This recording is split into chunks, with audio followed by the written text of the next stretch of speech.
I am Sure Sports. You know me there, I'm coast to coast representing. I mean, I say this is Righteous representing for Omar.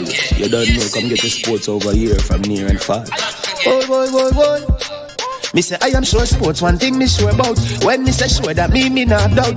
Come get your sports, get it over here. Come subscribe, repost and share. I am Sure Sports, one thing me sure about. When me say sure, that me not doubt. Come get your sports, get it over here. Come subscribe, repost and share. If me not sure, that me not say it. Know who score, that me not say it. Never know the game play, that me not say it. If me never seen a game, me not know who play. For your sports news, better come over here so. For your soccer news, then come over here so. If you don't love sports, still come over here so. For the day done, you are gonna love over here so.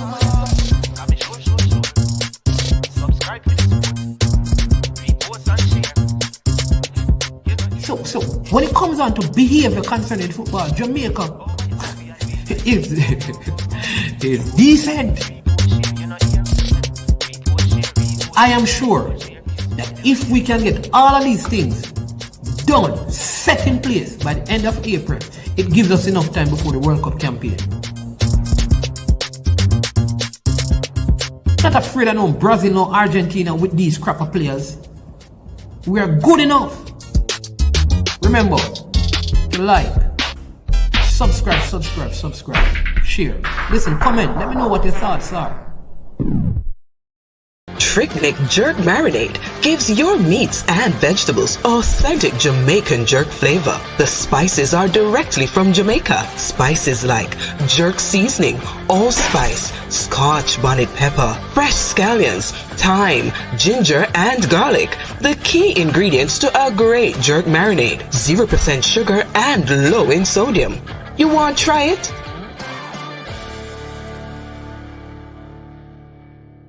Made up of 18 Jamaican herbs and spices. Add delicious, bold flavor to your next grilling experience. Flavoring sauce, a marinade, basting, condiment, or topping. Tricknick Jerk Barbecue Sauce.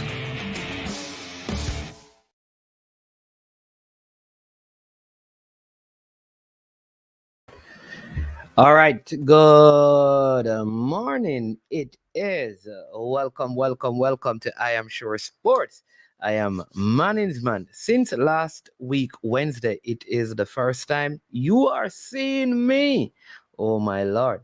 Had some major engagements over the weekend. I had a speaking engagement. You know, we do other things outside of being on YouTube that are very pertinent to the sustenance of life and family.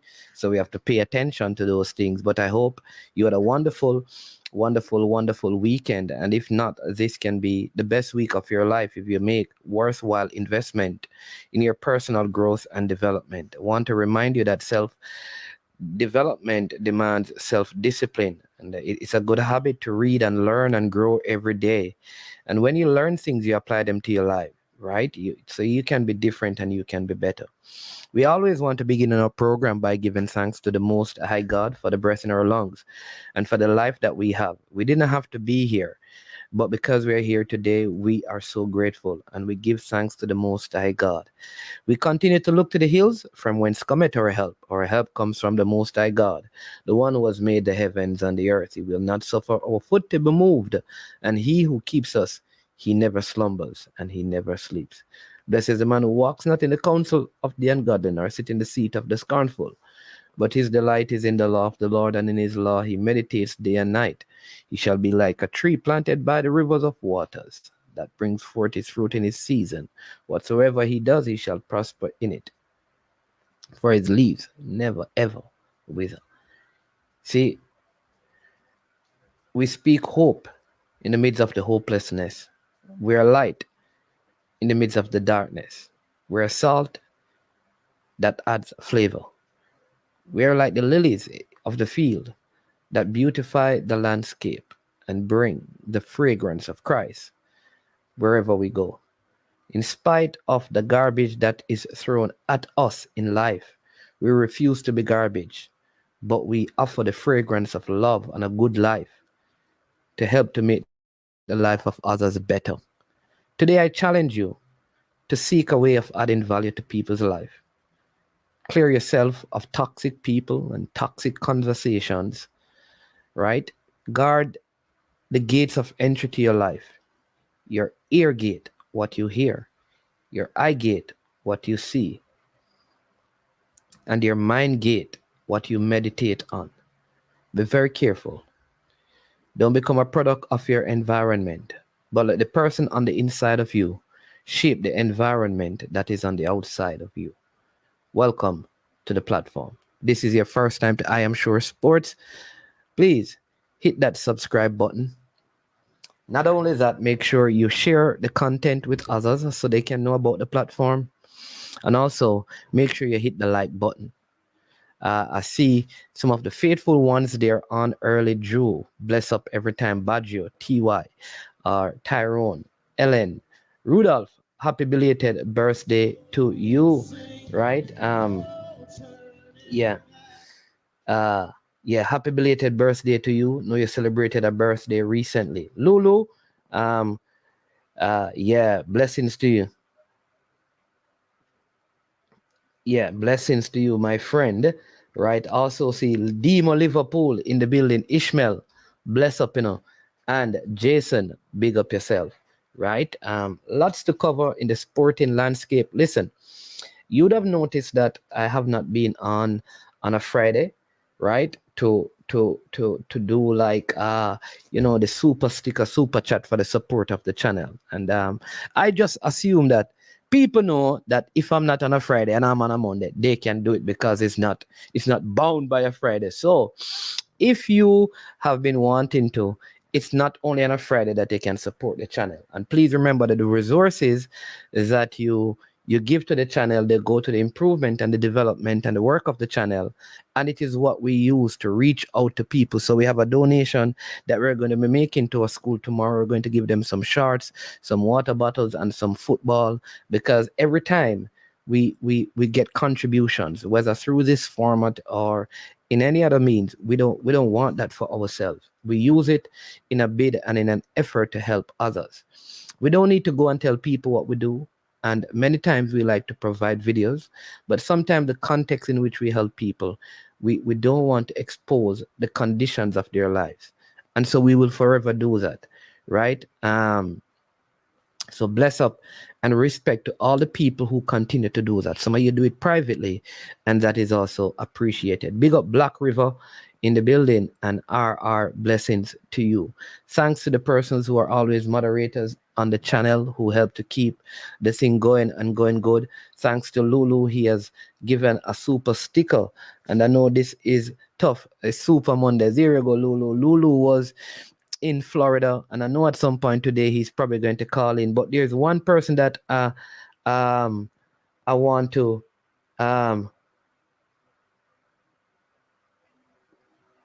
yeah, there's a few persons I want to there's so much I want to do, right? So big up to Lulu. Listen, this man has invested. If you know a father who invests in his son, this is one of them. I know you do. So when I say this and I speak of him, I am not saying you don't, but listen, definitely, yeah, he travels with his son from out of Dallas all the way to Florida, Fort Lauderdale, for these under 15 camps every single time. And you know that means they have to book a hotel. They have to all of that. And he does that. And I'm telling you, faithful person to the cause, right? Faithful person to the cause. And I'm happy that is happening, and he's making such an effort for his son. Who was at the camp. We're going to talk about that. We're going to discuss some pen relays. We're going to talk about the EPL, especially because Demo is in the chat. But I have something that I want to spend a little time to discuss, right? So we're going to have Dre Anyweather Sports, who was over there in Florida. He's going to come on to the program and talk to us a little bit. We're hoping to get Kerry James on and some others. The president was over there, so yeah, so let's get into a little bit Balakar, bless up as well. Listen, I cannot I understand from sources, and I don't, that there is a Jamaican who could be facing, or there is some charges that have gone against a Jamaican who recently spoke about the acquisition of a club in Belgium, and things have fallen apart. And the persons who they were in dialogue with, I understand that there is somewhere in the region of a 600,000 euros that is being that they're being challenged to pay over to the club. It seems like that has fallen apart. That is just something that was shared with me this morning, and those are the details. And so what I'm going to do, I'm going to see if I can get some more information to find out exactly what is happening where that is concerned. So it has to do with, like I said, a Jamaican who once spoke about acquiring a club in some ownership situation, and that seemed to have crumbled for whatever reason, and there is some pending lawsuit or some monies to be paid over. Like I said, understanding the figure could be around the 600,000 euros, but we will as best as we can get more information. All right, so let's hit up some super chats this morning on the platform. Also, listen, very important, we're going to talk some basketball, as my New York Knicks are doing well, and the Phoenix Suns with Kevin Durant, Bradley Beal, and Booker, they have been swept, and the Lakers barely missed the broom as LeBron came back in Game 4, and that series has been extended. All right. Somebody's saying Ansman. Who is Ansman? I don't know who Ansman is.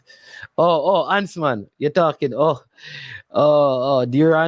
Durant, Ansman, and Edwards. You're talking Edwards and Durant. Minnesota. Yeah. Yeah. But listen, so I want to cut out some of these leagues, right?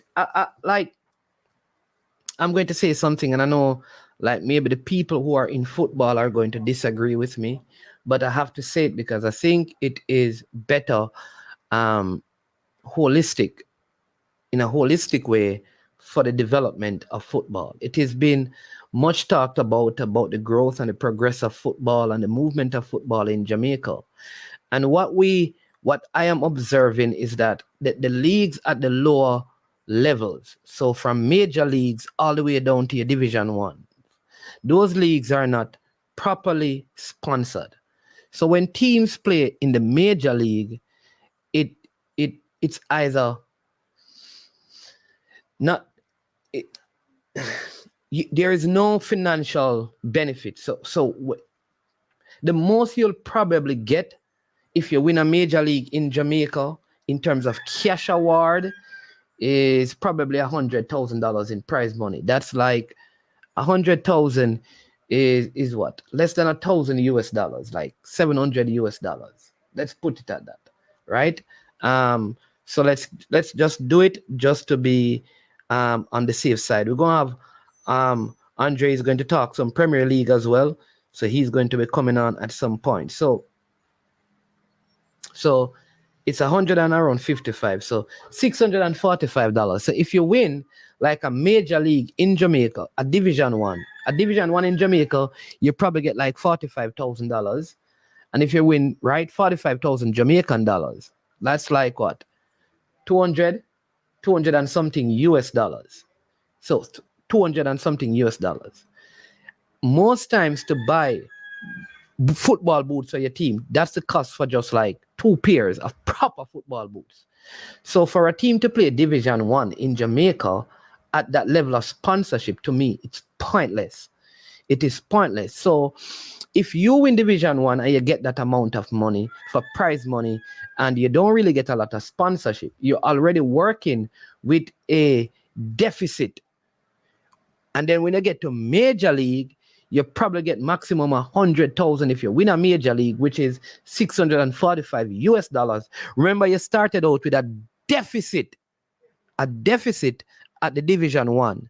You're going to have a bigger deficit when you do major league. So say you win the major league, right? When you win the major league, to get into the tier 2, you have to go into a playoffs. So that playoffs is not sponsored. So that's your own money. When you're playing that playoffs, you don't get a reward. When you qualify for the tier 2, you don't get any reward. So remember, you're carrying a deficit from Division 1. Then you have a bigger deficit to add to the Division 1 deficit in the Major League. You have a deficit from the qualification. And so you get into tier 2 already way in debt in the tier 2. Now, if you don't qualify for the tier 2 and you stay in the tier 2, you're carrying a heavy debt. All right. Now, if you win the tier 2, you of course you know what happened. You get promoted, right? Because remember, qualifying for the tier 2 is separate from playing in the tier 2 and qualifying for the Premier League. You win the tier 2, you get promoted to the Premier League, and you go into the Premier League because remember, the tier 2 is really not sponsored. It is funded by the JFF, where the JFF give the clubs money. I don't know how much it is at this time, but many clubs are crying out because it is not enough. It is not enough money. All right. It is money, but it's not enough. So here's what happened. Bam, you win that. You are carrying into the Premier League a major deficit. When you're going to the Premier League, it is also not the best sponsored. It is doing a whole lot. In terms of where the football is going, it's better than it used to be. So kudos to the organizers and credit must be given to them. However, because you're having such a heavy deficit, you're having issues because you enter the Premier League in debt and you're probably going to stay in debt for the duration of your club. And if you don't qualify for the tier 2, it make matters worse. All right. So given that, here is what I think. I like the idea of the tier 2. All right. However, just like in the championship in England, I think the Premier League has 20 teams and the championship have 24 teams, right? You can correct me if I'm wrong. So in the same way, I would play 4 additional teams in my tier 2. So the Premier League, right? Well, they have 14 teams. The tier 2 would have 18 teams, right? 18 teams. And there are 18 teams that I believe are sustainable in terms of finances. And if you can't, if after doing whatever, checking boxes and all of those things, you can't, then obviously you won't be able to participate in it. After that tier 2, you have a tier 3. That tier 3 has 24 teams. All right, you can go to 28. 2 teams from every parish. And I think that is it for football at the senior level. We don't need more than 3 major, right? Major stuff happening. All right. Now you're going to say, well, how teams get relegated? So teams get relegated from the Premier League. They go down to the tier 1, and from the tier 1 they go to the tier 2. All right. And when you get relegated from the tier 2, listen, we're going to keep the teams in the tier 2 we're going to relegate teams, you know. So once you come out of the tier 2, you're going to have to, your parish just going to have a qualification. So the parish just have a knockout, not a league. If there are 10 teams, they have to be registered. They have some in the parish, and the parish have a knockout. Or every season, the parish, the 8 best team in the parish enter into a knockout. You can have a draw, you can have whatever. So 1 team from the parish, and then you have these playoffs where they play to come into the tier 3. So you don't have a league format home and away where it costs teams a lot of money to get to tier 3. So the only thing that would need to be sponsored in Jamaica at the senior level in terms of local football would be the Premier League, which is a tier 1, your tier 2, and your tier 3. Everything else is knockout. That means to get to tier 3, you just have a knockout in your parish, you have a knockout in the confed, and then you promote 2 teams or you promote 4 teams. Every time you relegate 4 from the tier 3, you promote 4. That means you always have representation from the different confeds coming up in your tier 3. Right? And again, your Premier League, you lose 2. I think that way clubs don't carry all of this deficit. It's less to sponsor, and find one sponsor that can sponsor from tier 1, tier 2, and tier 3 because they get more leverage. Every other thing else should be like under 17, under 15, and under 13 football. Because if you can't make a tier 3 team, you need to stop playing football and do some track and field. Or do some cricket. If you can't make a tier 3 team, or a tier 2 team, or a Premier League, or a tier 1 team. Under 17, after that, we're not having no under 20. If you're 18 years old, you must can make one of the 20 teams in the tier 2, tier 3, or a tier 2.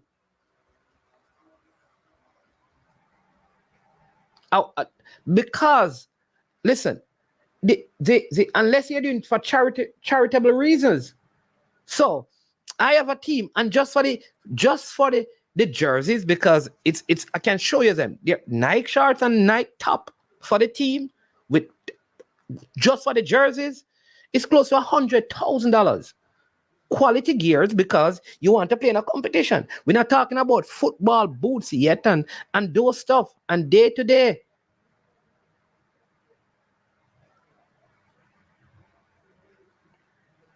Other teams, if they still want to play, let them play some corner league. Let the SDC run some competition. Call them some other things. Amateur football. Let them play business house. But I think that is the only way, because if you're not a millionaire club like Mount Pleasant, or clubs that have had success like Portmore and Harborview in selling players, and clubs with strong backing in their community like the Tivoli Gardens and the Arnett and stuff, you're going to struggle. Why you seeing teams like Wadada is nowhere to be found in football. Violet Kickers, nowhere to be found. White Horses, they're playing football. You think any of those teams anytime soon look like they're going to qualify for Premier League? Wanderers, I can go on and on. Reno, look at the success Reno has had. And Reno financially are struggling. You come even on these platforms and say, listen, can you help? Get a boot. People don't want to do that. I think we have to find a way to cut out some of these leagues that we have. Every parish having Division 1, Division 2, Major League. Crazy. You have one competition in your parish, and it's a knockout to get to the tier 3. One, it's a knockout. All the teams who meet the necessary criteria play in a knockout competition, and the one that does the best represent the parish in the Confed playoff to get to the tier 3. That's it. Knockout competition, home and away. That's how you get to the tier 3. You don't need a league, because the best team in your parish should either be playing in the Premier League, tier 1, or tier 2.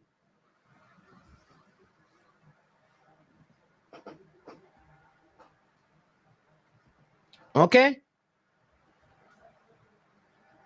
Now, is there money to be made from the Premier League? The Premier League is only profitable if you go and play in the, like Simon is saying, in the CONCACAF Club Championship. That is the only way you make profit. Or if you are selling players on a regular basis.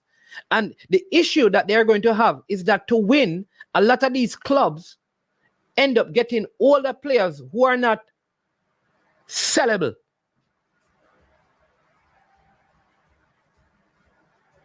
They don't have, because they want to win, they get the more mature players who you will not be able to sell overseas and earn a lot of money from.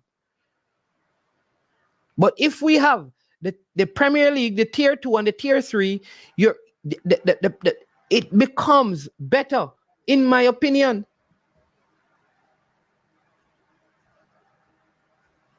But at the end of the day,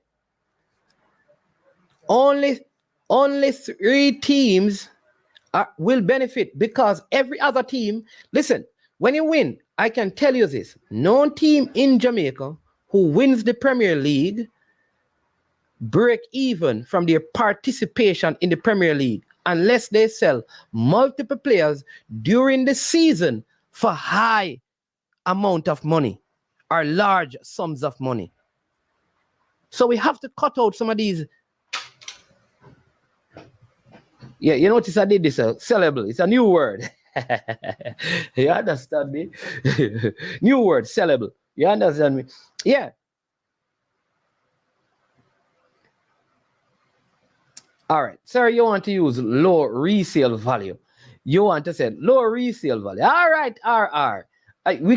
We can create our own lexicon or our own dictionary. Sellable. You understand me? So that is the thing. So we go under 17, under 15, under 13. And you have those age group competition.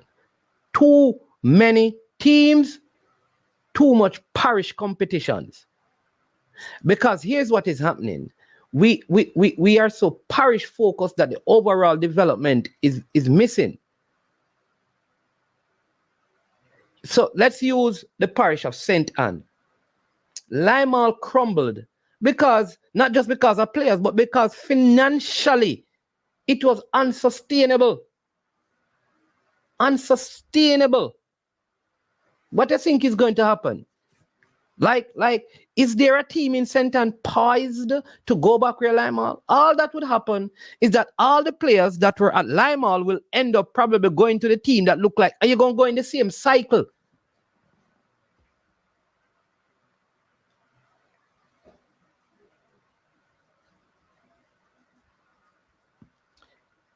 So when you have less leagues at that level, it means that for players to get spots, it becomes very, very competitive.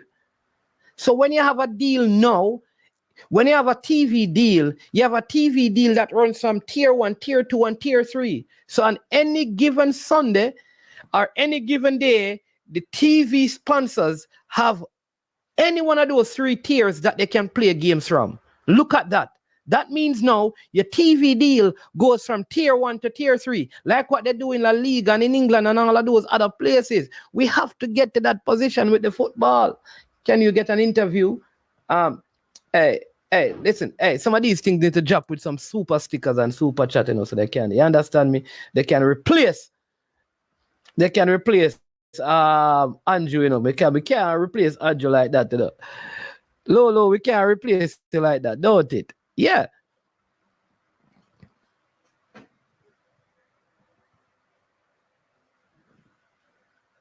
Right?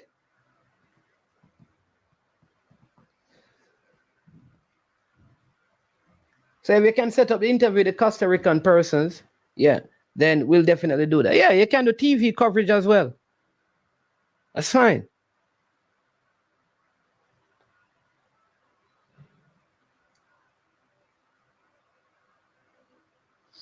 So now, remember, I am not saying corner leagues and those things cannot play. You can always play in corner leagues because those are community leagues. I mentioned SDC can put on league. JSIF can put on league. A politician can put on a league. But putting on a league is up to the people to sponsor it and be involved. But in terms of the official leagues in the country, it is your tier 1, your tier 2, your tier 3. And everything else, there's too much non-parish. You cannot have tier 2 and parishes still have division 1 and major league for team to play in. Waste of time. Because listen, when you play a season of you have 11 and 11, 22, 23 for quarterfinal, 24 for semifinal, 25. You play 25 games in Division 1. And next 25 in Major League. If you win, that's 50. Then you play a next probably 4 to qualify for Tier 2. You realize how many games you're playing? You're going to have money to do all of that traveling, provide all of that food, to get stuff. It is not practical. Not practical. So you're not going to kill football. Because every team in every parish will have representation at some level. And if you don't have a team in the tier 3, the tier 2, and the tier 1, something is wrong with your parish football. But I think what the parishes are doing is to show that they are active, then play every league to show that something is happening in the parish, even though really nothing is happening. I know this is not a lot of people not going to like the video here now. I'm going to get in trouble. But it is the truth.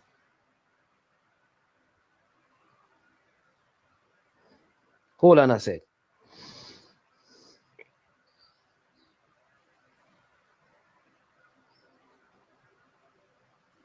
Yeah. So I'm not against the corner leagues and those things. Right? You can have other things. You can play futsal. You know, have people come in. Listen, Gregory Simmons is Jamaica representative at the youth level. He runs a big futsal thing. Get him involved. Let him organize futsal all across Jamaica. So people, because what we want is more football, not more teams.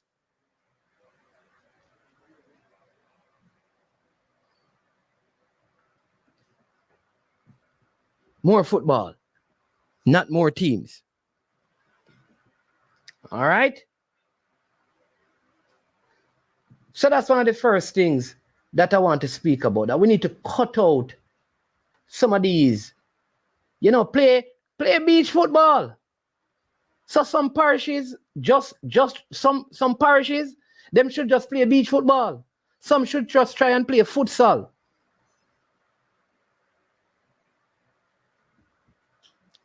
But it's too much money to run all of these leagues. In all the while, something has to give.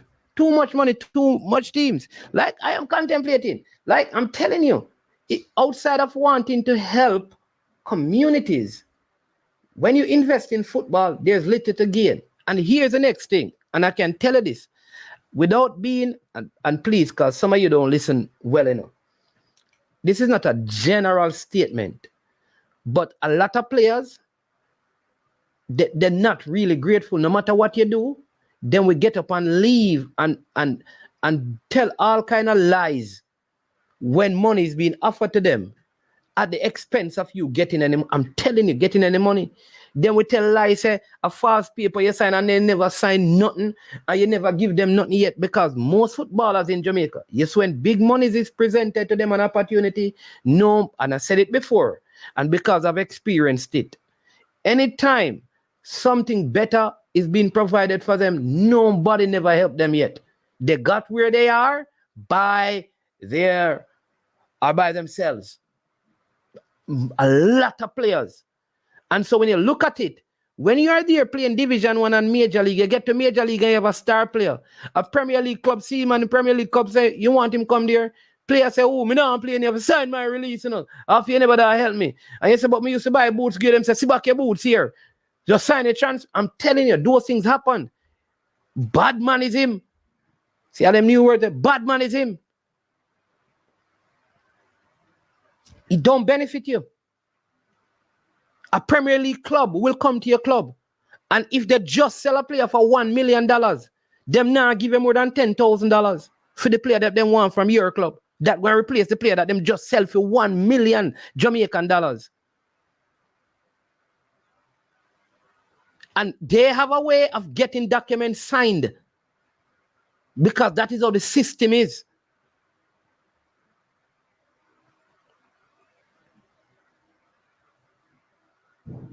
So we need to cut out some of those things out of the football.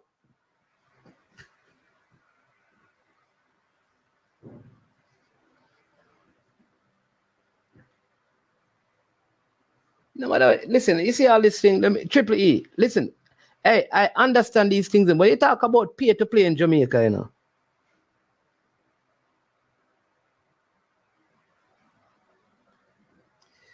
They talk about in Jamaica. So listen, I know these things are very difficult, because I presently, right, understand this. I presently help kids, right? And sometimes you feel so bad, because here's the issue now. You will offer, watch this. So like for me, I will offer, you get gears to training, you get water bottle free, shorts free, you get the top free.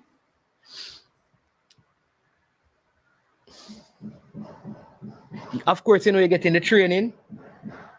Let me see, water bucket, shorts, socks, right? Even some of them who don't have boots, you end up giving them boots, right? Because you give them boots. And I'll tell you, even with that, there are people who still don't believe that their kids supposed to pay any money, though they want to learn.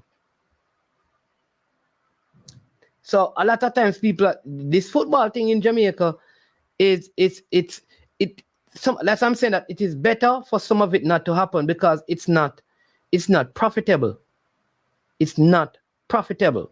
And very few teams are going to make it to like what some of us talk about, like Simon was saying earlier about Caribbean Club Championship. Because most parents cannot pay or they don't believe that they should be paying.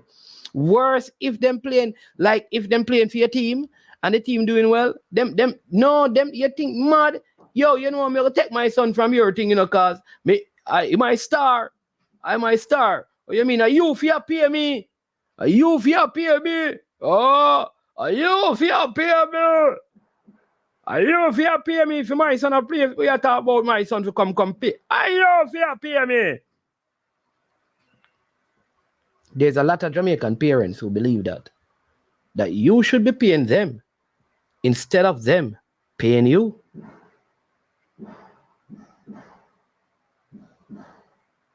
I'm telling you, lots and lots of them believe that, all right?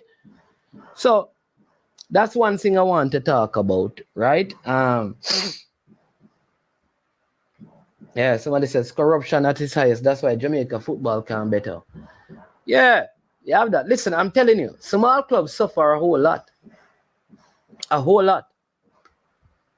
People manipulate some of the players them to a point where you have them from them at 10 and them leave and them people that fight no matter. Listen, and they don't even look back and say, you know what, let me give this man $10 so he can help somebody else. It's crazy. All right, so that's what it is. So that was really the ending of the thing. So we started there, right? So let's go to the other topics, right? We're not going to talk about it yet because we're going to have a couple of persons on to talk about the camp out there in North America, some good updates and some details. Wicked Man Bro, we'll go on Tivoli Gardens up today again. What you think? What you think? People, so the JPL playoffs are on. I think this is so fitting how it is. Portmore 1, Arnett 1, Tivoli 1, Waterhouse 1. I can't say it was the highest quality game, but good spectacle. You understand me? Nice turnout at Sabina Park to the point where I think the other side of the stadium was open. So you realize that a lot of people went out. That means that there's life in local football. And I will say, listen, you see Christopher Williams, Owen Hill, and all the people in the JPL, I have to commend them. Every nook and cranny in the places that I've been in recent weeks in Jamaica, I see billboards putting up advertising the playoffs. That's what they want. That's a serious marketing campaign. When I say nook and cranny, I really mean nook and cranny. You see the stuff put up, and that's big. That's very, very big, and I have to give kudos to them for that. You understand me? Because they're putting in the work and they're getting in the results. Big kudos to them. That's number one. And that is why you have such a big and massive crowd out there.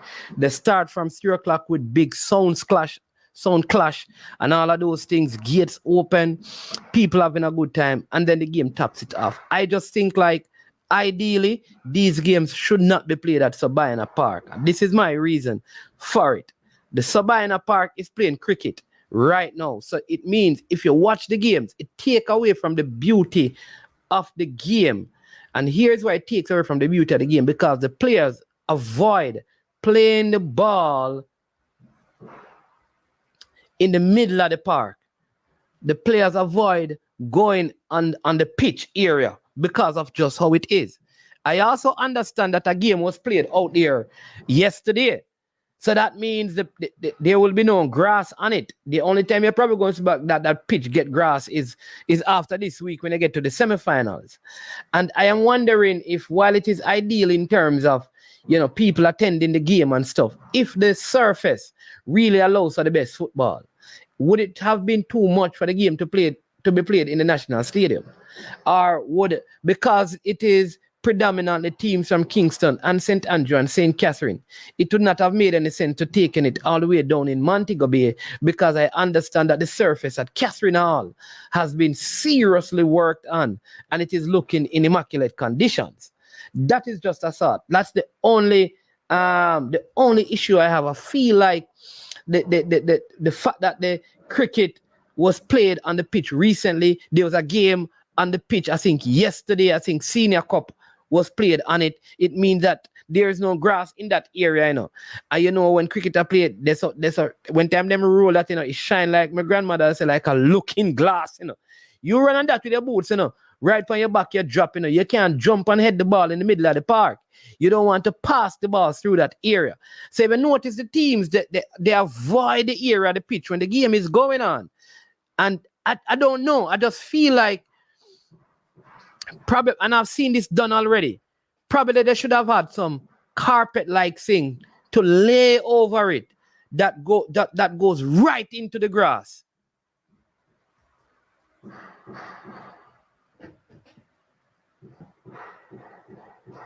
You understand me? So let me just get a couple of comments here. I say, Brian, I need to talk to you. Me hear through the grapevine that a club that you have been connected to was approached, like somebody was trying to buy the club. Is that true, sir? That's what I heard. Now somebody was attempting to buy Mount Pleasant. Sorry, not Mount Pleasant, Mullines. National Stadium is very expensive, Manins. Yeah, it is very expensive, but would more persons have turned up at the National Stadium to watch the game? That's also a possibility. Because it is not like it's not going to be used. The National Stadium will be used. It will be used at some point during this competition. Rob Smith says, finally, I've been saying this. Sun clash before the game. The spectacle around the game gotta be as big as the game to get crowds out. Sport is entertainment. All right. I don't know how many persons know that there was going to be a sound clash. I think now they know. I think more persons will turn up. You understand me? Yeah. Since cricket player Sabina Park, I want to wicked man, broke man. Cricket player Sabina Park. A mini stadium was built in Clarendon, can hold up to 3,000 or more. What happened to that stadium? Really? There's a mini stadium in Clarendon? First, may I hear about that?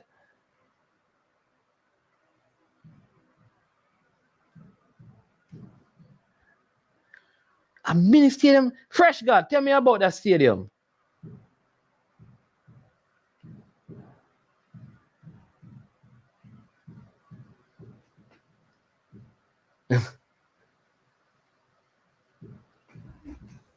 Man, every time a football game, I want change ready for the country people. Them watch it, Rob. Ease yourself, Sure. Yeah. Boss, that's what he said, Demo, that the people want Sabina Park. Yeah, but the people want that. But do the players want Sabina Park? You are telling me that players and supporters had a choice between Sabina Park and the National Stadium, and they chose Sabina Park? I don't think so. I don't think Sabina Park was an option presented to the people and to the players. Nobody's going to pick Sabina Park after a cricket game the day before. They're not going to pick it over the National Stadium. Imagine with the recent rains and stuff and no activity in the National Stadium. The surface is probably ideal for a good game of football, man.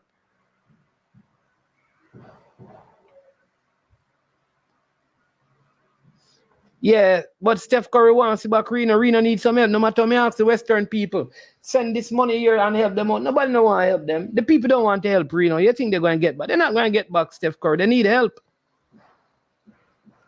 All right. Manage, I am not in position to give a comment on that, my boss. But you just commented. But I will circle the wagons and be back with a response soon. Making contact. with the birds as we speak. Nobody make no contact with no bird. So it was reported to me that an attempt was made to purchase Molines. A particular academy in Jamaica is trying to acquire a club in the Premier League. And Molines was one of the clubs that were approached. I'm not sure if the deal is going to happen. You understand? Man, yesterday was Cecil Silla Pringle funeral. It was a sad occasion, but it was a nostalgic moment, as well as to see some of the arena players of the 90s era. I am sure sport. Yeah, man. Man in school legend. You understand me? Cecil Silla Pringle. You understand me? Yep. True peso. Saw some of the videos and things. Sorry that I wasn't around to be a part of it, you know? Yeah. Owen, bless up. I do not believe. Listen, I do not believe that. I do not believe that the players and the fans said they wanted Sabina Park over the National Stadium. I don't believe that. I don't believe that. I do not believe that, Demo.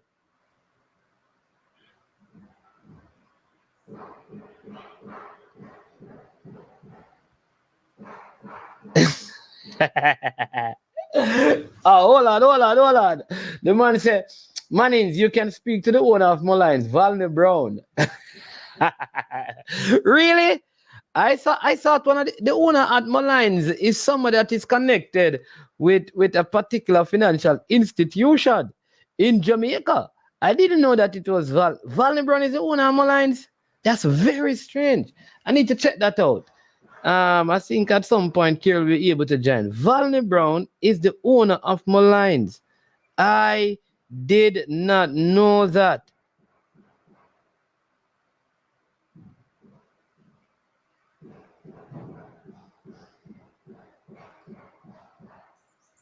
I did not know that. Whoa, that's news to me.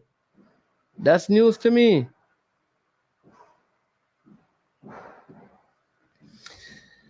All right, Paul Christie. This is Mr. Mount Pleasant himself. Mr. Christie, how you doing, man? How you doing?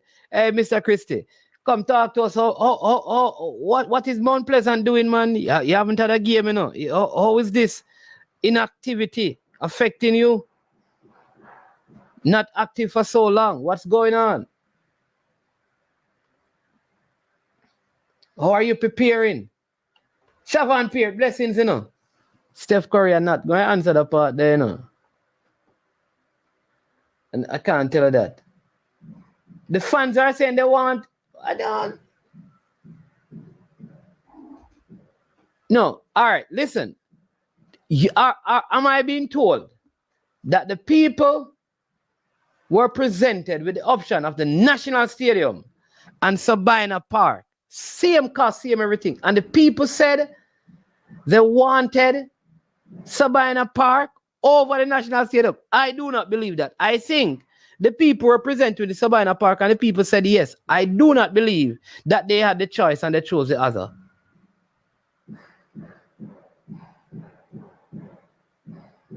I don't believe so. I have to hear from, you can't call the big boss horse, you know, but from the horse's mouth. No, sir, I'm not in that.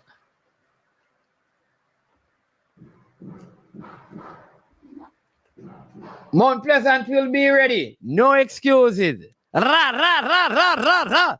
Hey, I hope Mount Pleasant not ready like Liverpool, you know. Okay. I hope Mount Pleasant ready like Arsenal and Man City. That kind of readiness we're talking about. Not Liverpool readiness, you know, Mr. Christie. You understand me? Although I have Mount Pleasant for the Premier League title this year, you know. Yeah. Mount Pleasant for the Premier League title, definitely. Management, did he come and let you know he's the owner of the club coming to find management? It was about 12 hours after that I was out. And more proof do you want? What more proof do you want? People Hold on. All right. Let me see if I can make contact. Let me see if I can make contact. Hold on.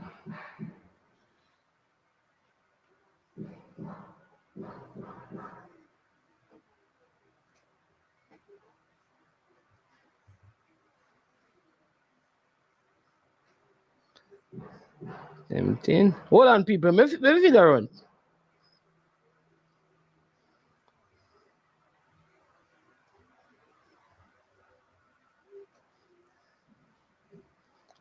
Easy to find out, you know. Hold on, people. I'll try and see if this is so. All right, there we go. All right. Let's get to this one. This one says, Hot Paul Christie. Someone is man, you don't want it to be at Sabina Park. Just for one reason, you know. So Jason Guna, I am saying that Sabina Park, because when the cricket games are played, which is last week there was a cricket game the day before the game, and this week there's a cricket game before. I am saying for the spectacle, if it is going to be at Sabina Park, I think they should have found some sort of carpet that can be laid over the pitch area and evened out so that it falls right into the grass. I think that would have been a better spectacle. But with the pitch there, you can see that the players are avoiding the middle of the park. They don't jump for the ball in the air, because if you jump on your land on that clay and you're slipping out, serious issues. So I think ideally if the game was at the National Stadium, I think you'd have seen better quality. I'm not opposed to Sabina Park, Jason Guna. All I'm saying is that with the present condition, with the pitch just freshly used, it takes away from a little of the beauty in the game. That's all I'm saying. Somebody saying that there was a concert at the stadium last week with the spectators trampling over the field. Oh, yes. The Kirk Franklin, the Fun in the Sun. Yes, you know what? Henry, you know what's going on around here, you know. Okay. True.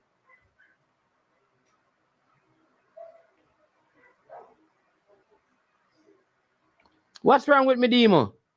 No, you say from the RC's mouth, me I say we can't call the big man a house. What me do wrong with Demo, man? Okay, all right. So I just reach out to the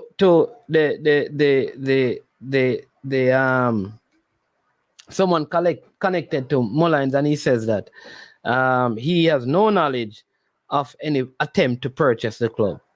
All right. Yeah.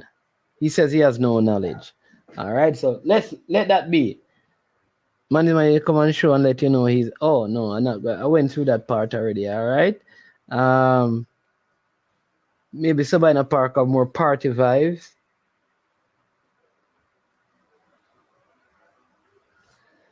Management, Mount Pleasant ready. Spoke to Top on Saturday night. Says to bring a memorial game. Reno versus Manning's Invitational.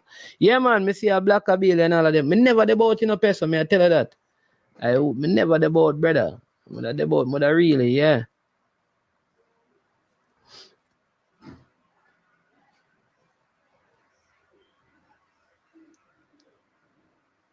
The best of Mount Pleasant is yet to come. All right, Siobhan said we need a better, you know, a more footballing ground.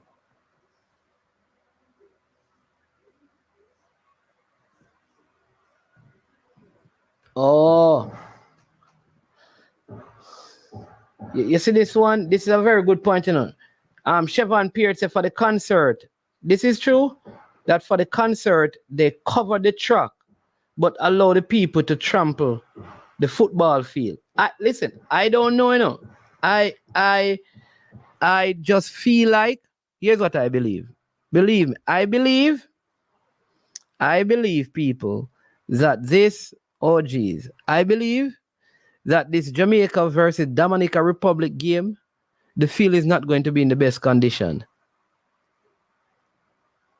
There's too much happening. I don't think the field is going to be in tip-top shape.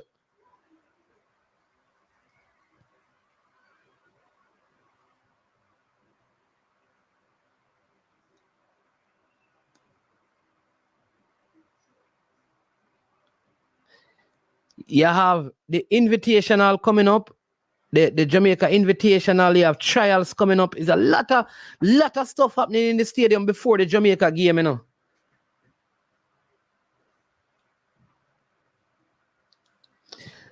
Kwame suggesting that it be played at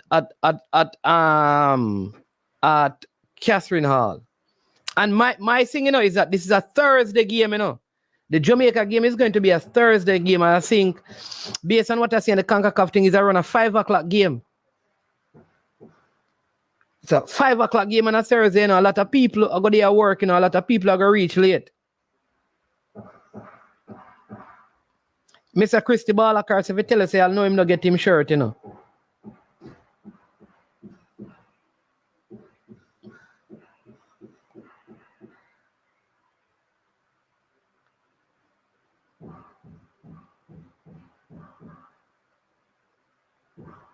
You see, I'll know him not get him shirt. Yeah. So that Jamaica versus Dominica Republic game, it's yeah. It's I think it's a 6th of June, right? I think that's a Thursday. Let me just check and make sure. The 6th of June. I think it's a Thursday. Oh, Ballakar, the man said the jerseys are still here, man. You will get your jersey, man.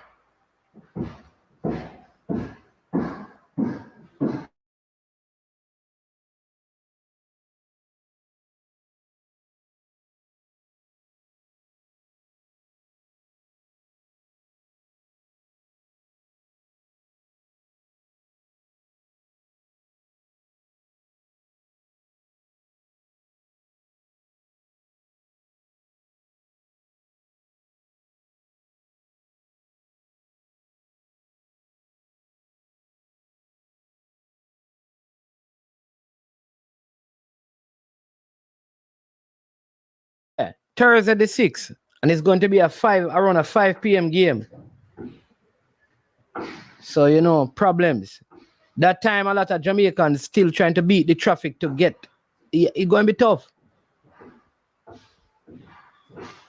You understand? It's going to be tough. It's going to be tough. Except that you probably won't have a lot of traffic on the road at that time because it's CXC time. So a lot of kids probably either, a lot of kids won't be at school during that time, especially the 6th farmers and 5th farmers. I think that will be the only positive to take away from that. You understand me? Yeah.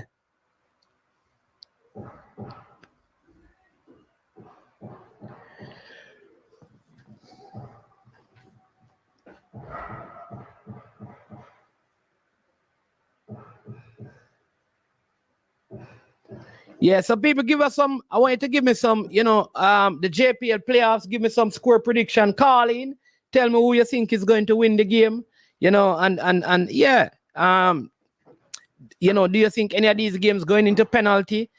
Talk to me. Who comes through today? Tivoli Gardens versus Waterhouse, Arnett Gardens versus Portmore United. Call in, people. Give me your thoughts on the JPL, and then we'll move on. Who makes it through?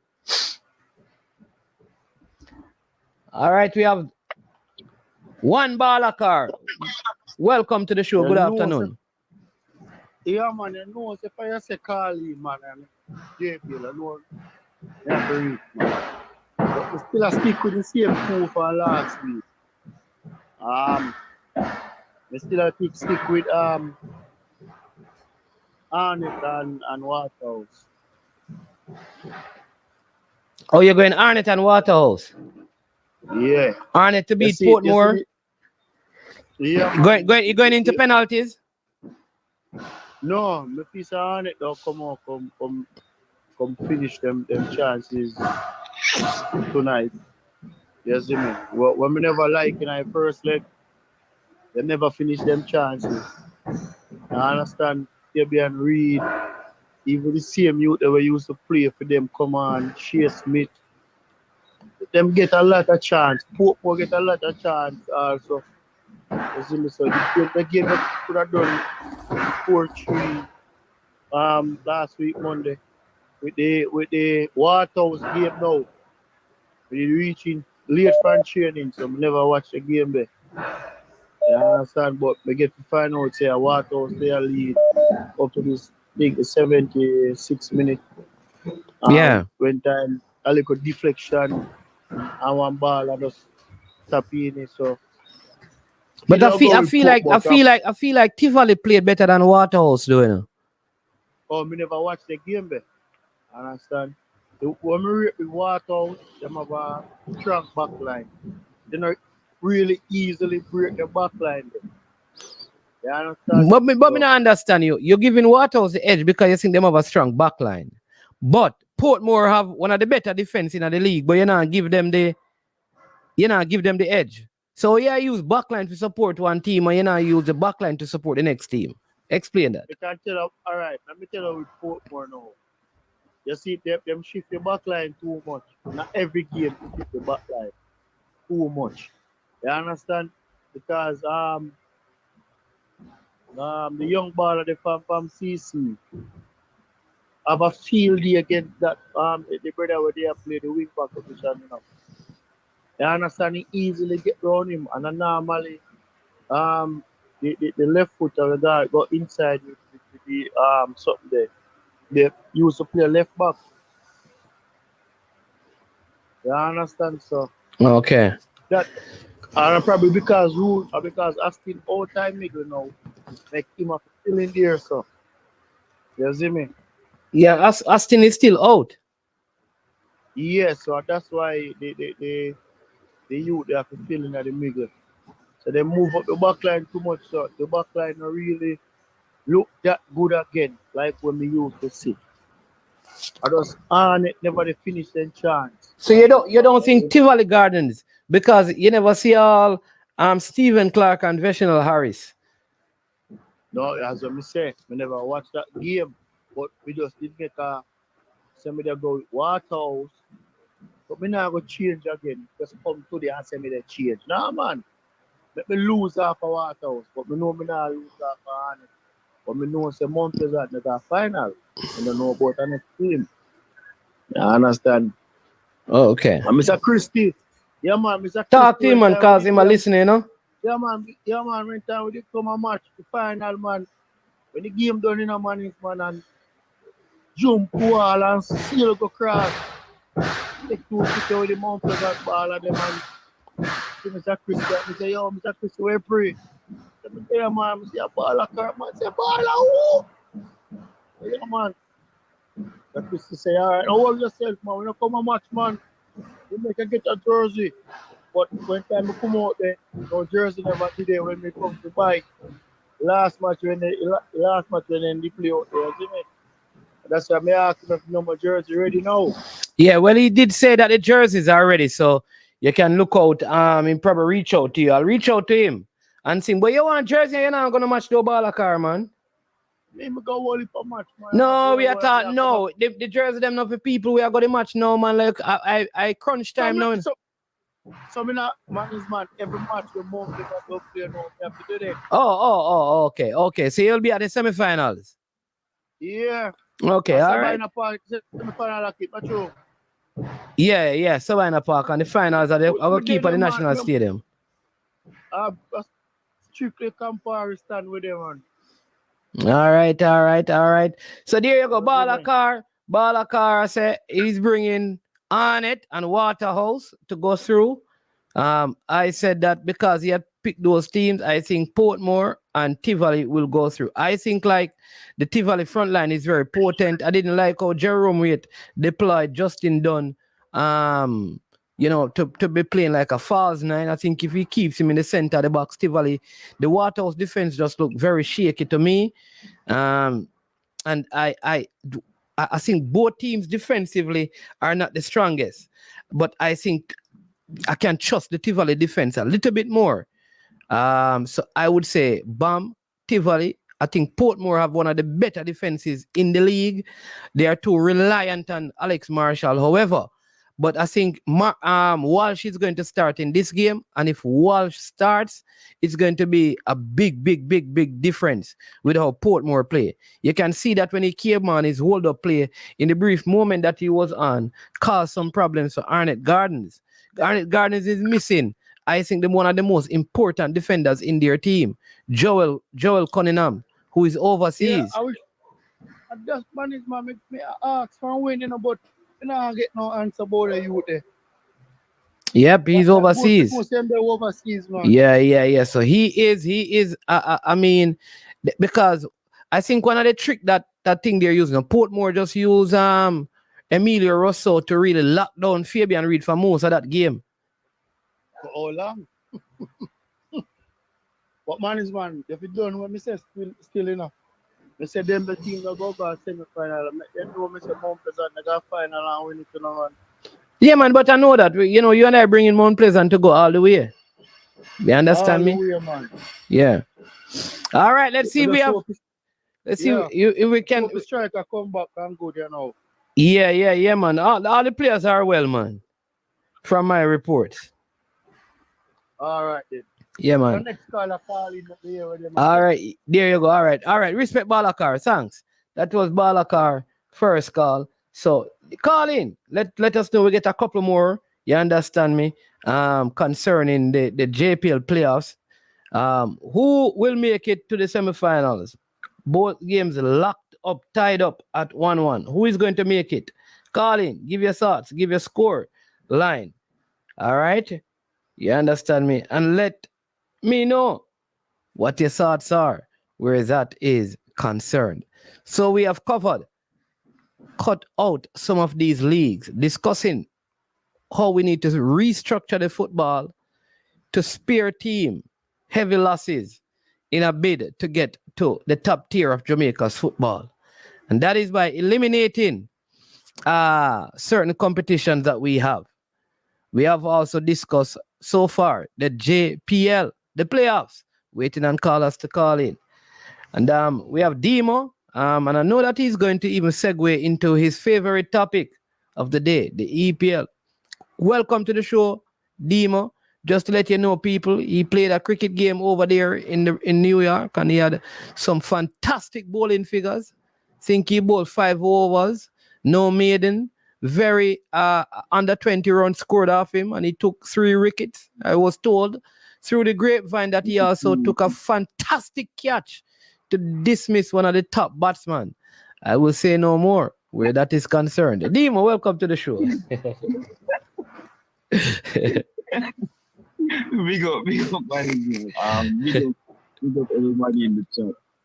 You can mention the 2 runs on TikTok. No. I will not do that. I'm trying to. Yeah, you see now, people.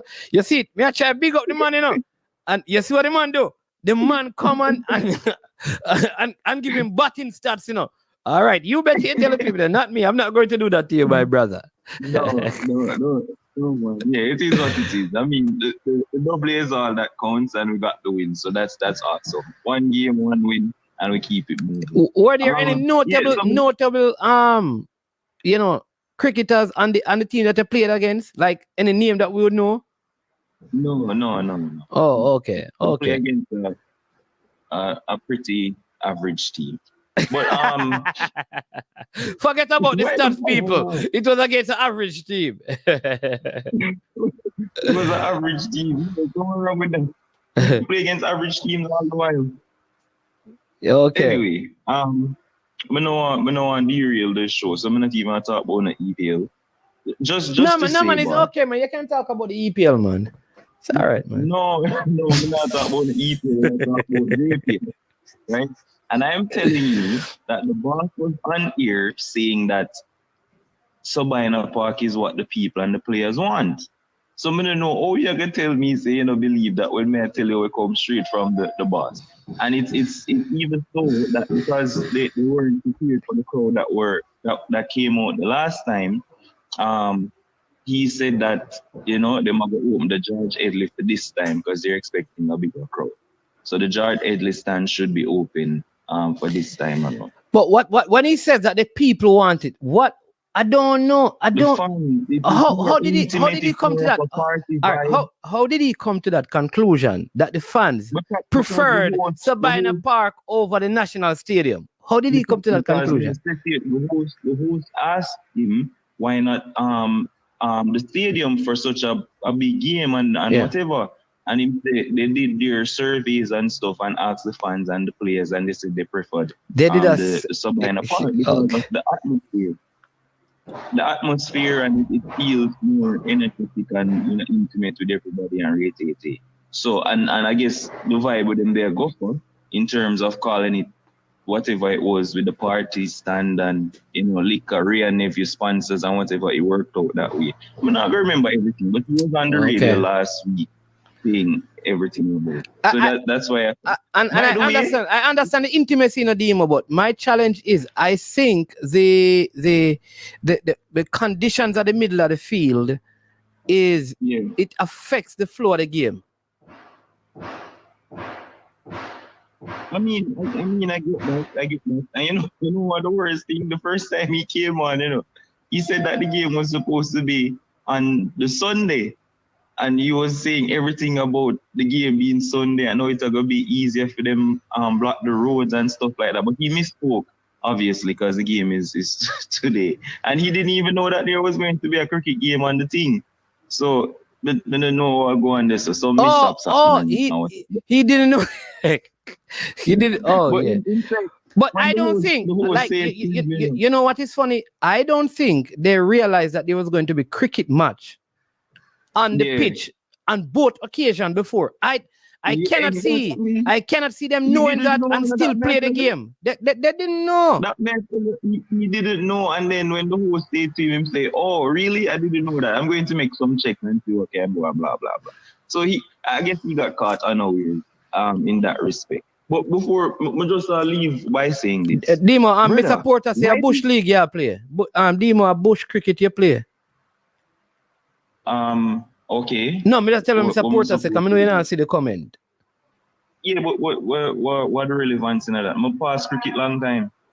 Bye. Look how long I talk about cricket.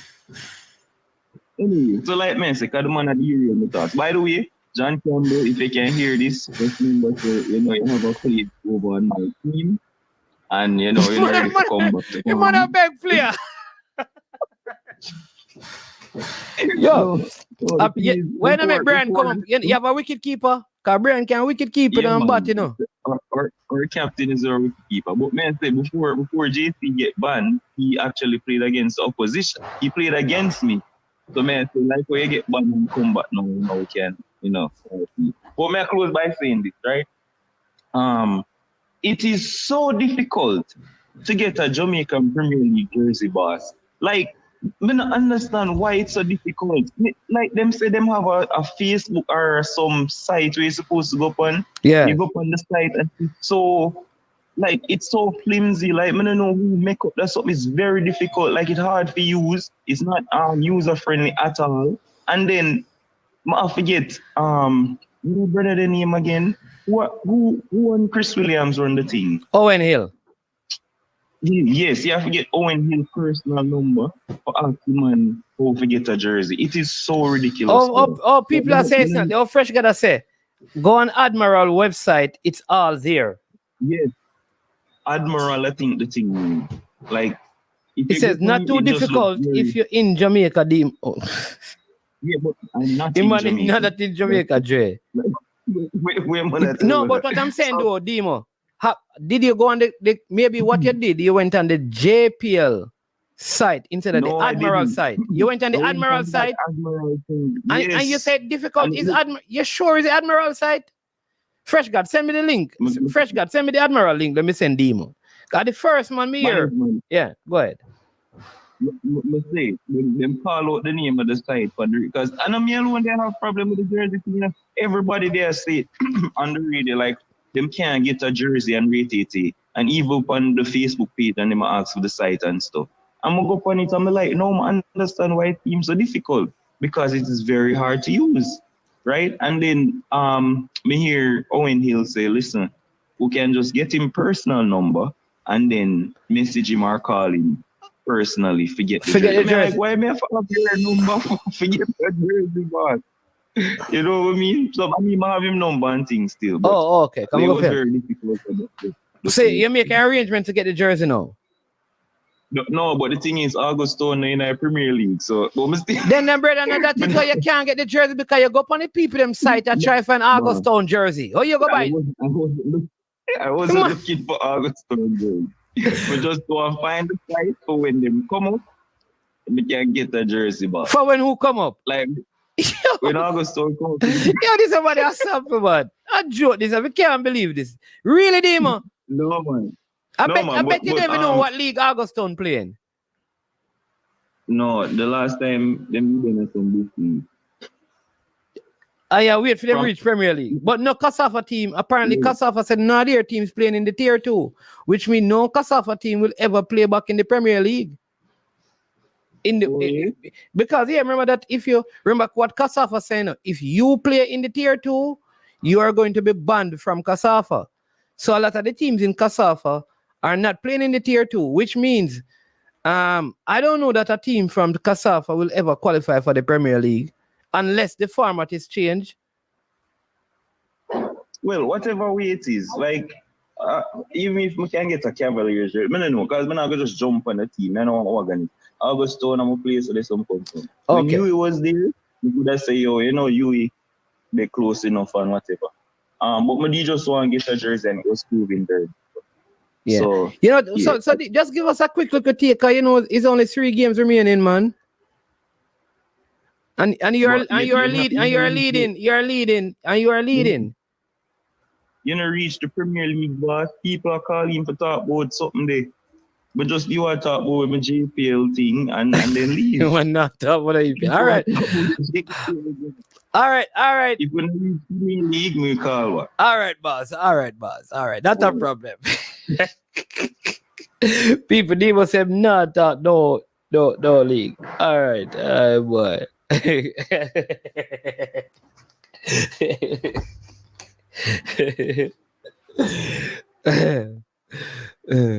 Bless up Donovan Dona. Donovan 1730. Bless up yourself, you know.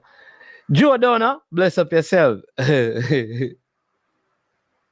That's what I'm saying. The man complained that you can't get the jersey. And the team jersey that you want, the team is not in the Premier League. So I'm not going to find the jersey. I don't understand Demo, you know. I don't understand Demo sometimes. Lord have mercy. Demo, bless up yourself every time, Demo. All right. Dre, any weather sports, a year time, you know, waiting on you, you know, boss, man. You're playing around, you know, Dre, any weather sports. Yeah, so that is the JPL. Yeah. Let's go to the EPL quickly, right? I told him that he could have segued way into the EPL, but he didn't want to do that. What a weekend it was. Arsenal, Tottenham, North London derby. Very, very, very good game. I thought Arsenal, for the most part, controlled the game.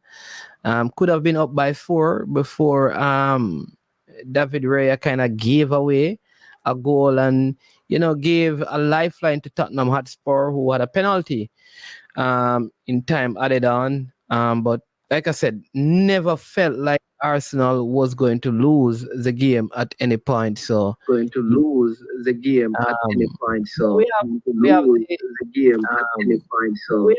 have yeah, I don't know what's going on over there, RJ.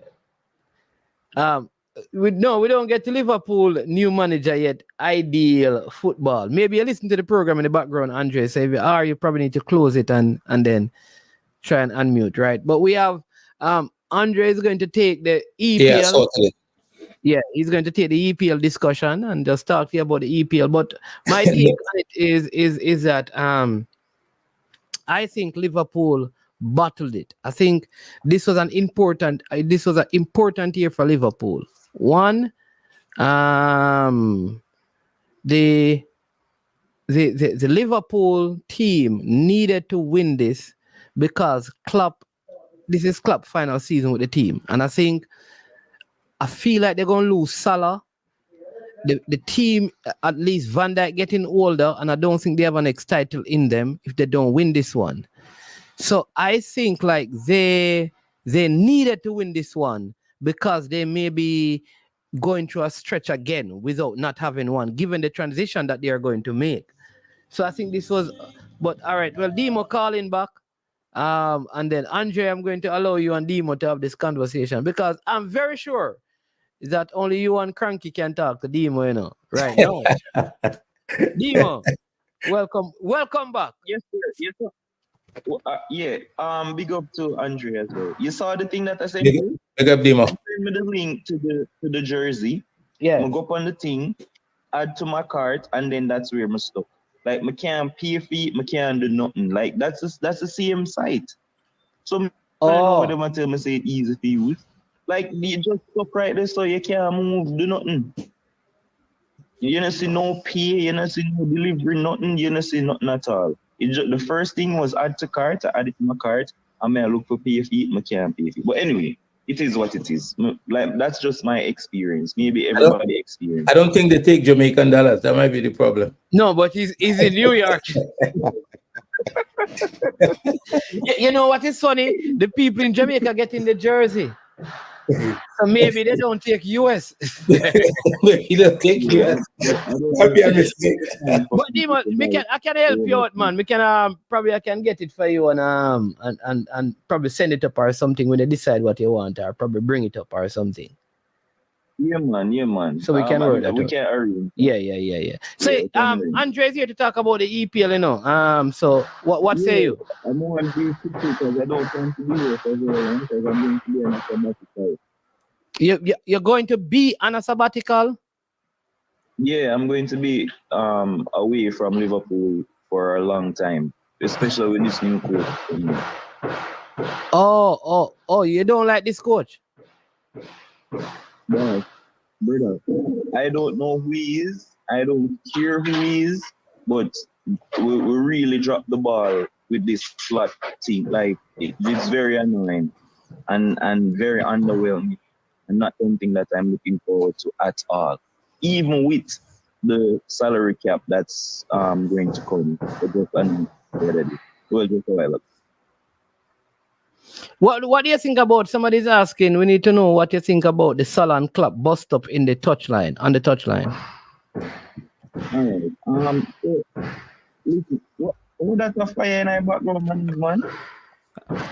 I don't know, May I tell you, brother?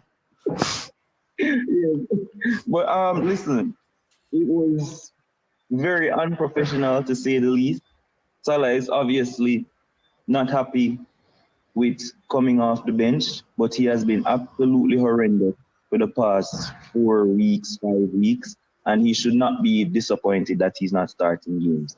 Klopp obviously probably when 3 months and say something like, "Yo, they try to win the game for you." What he wanted to him, it obviously trigger him, and him could hold it in no more, and he acted very, very what the word am I look for? Done. Yeah, what I call it, done. Like, you can't do that in a public if you have a problem. And then him could have cooled things down when the match done and whatever, but no, he was the first one who ran off the pitch, go down the tunnel, and if he speaks, it's going to be fire. I mean, like, it's just a very unprofessional. It look really, really bad. It's very sad to see two legends going at it like that. And I just think that he's about to over. I don't know. All right. Well, listen to the discussion, Dima, because they may have to call in to defend. Can I ask you a question?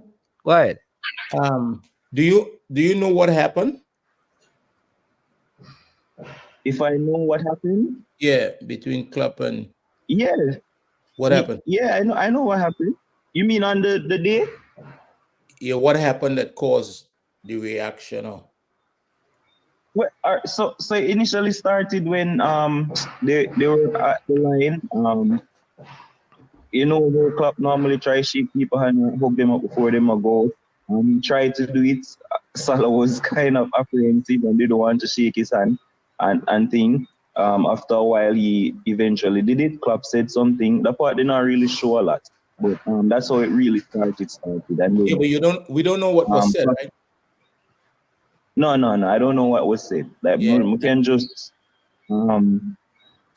I don't know. I guess they can just assume when said. Yeah, For me, Klopp probably goes to something to him like, you know, try and win the game for it from here or something like that. And Klopp was just, I mean, some lip readers are coming out and saying that he said, Salah said, 7 years I've been here and this is how I'm treated. You know, that's what some lip readers are saying, but I don't really trust them kind of something. But you can obviously see that he was upset. Like even from the warm-up, Salah was upset that he wasn't starting the game. Like he wasn't active with the team or nothing. So I just figure say more or less is because he's not starting the game. You hear that? Yeah, man. I'm hearing you. Okay, yes. So that's it. I've seen the same video that everybody have seen, and it just for me it's just kind of interesting that people are drawing conclusions from it. They're taking sides. Some people taking Klopp side, some people taking Salah side without the details. But I think my question would be: has anybody ever heard Salah name call in any behavior that is unwelcoming? Yeah, this is not the first time Salah has been like this. When funny enough, when I think it was probably 2 or 3 seasons ago, when Klopp gave Trent the armband in the Champions League game, when I think Henderson was going to play the game and he gave it to Milner wasn't going to play, and so Trent got it even though Salah was starting. Salah made a big fuss about not getting the captaincy as well. So it's not the first time he did something like this. I just find it interesting that without the facts, people are drawing conclusions and taking sides. And I think management said it. There are facts there. There are facts there. Like you can't do that in a public. Like you can't go point up in the manager face like and what? You can't do that. Of course there are sides to be taken. I don't care what Klopp said to him. You cannot go up in the manager face like that on a point.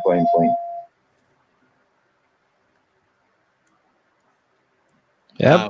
I don't know. I kind of I'll stay from that one because at the end of the day, it's controversial, and I'll wait until, and it's not that it matters what I think, but I'll wait until I hear a little bit more before I draw a conclusion on that.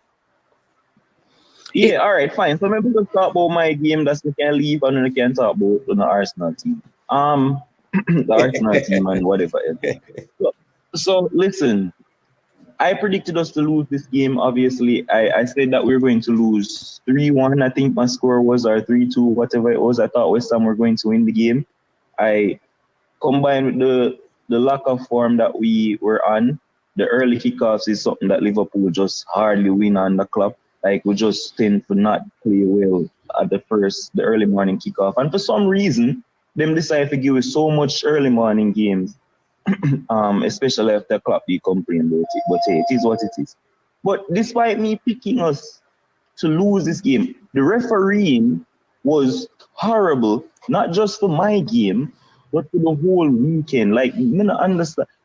I was supposed to check out from football, from Doku kick McAllister in chest, I will never get a penalty. I mean, I overcome the Tottenham thing, and then I say, you know what, the Arsenal handball with Odegaard, I say, I'm leave it alone. But then Doku kick McAllister in chest when I get no penalty. I'm going to say, you know what, I'm supposed to check out. And then my team just start to slide ever since the FA Cup and when him Amad Diallo score upon way, and it seemed like say we'll just lose and forget how to play football from that, and we've just been sliding ever since. But this game, I not even know. Fine, the game was 2-2 at the time. I not talk about everything. Gakpo No, the referee say the keeper never get foul, or he gave a foul and played the advantage. The keeper threw out the ball in front of him.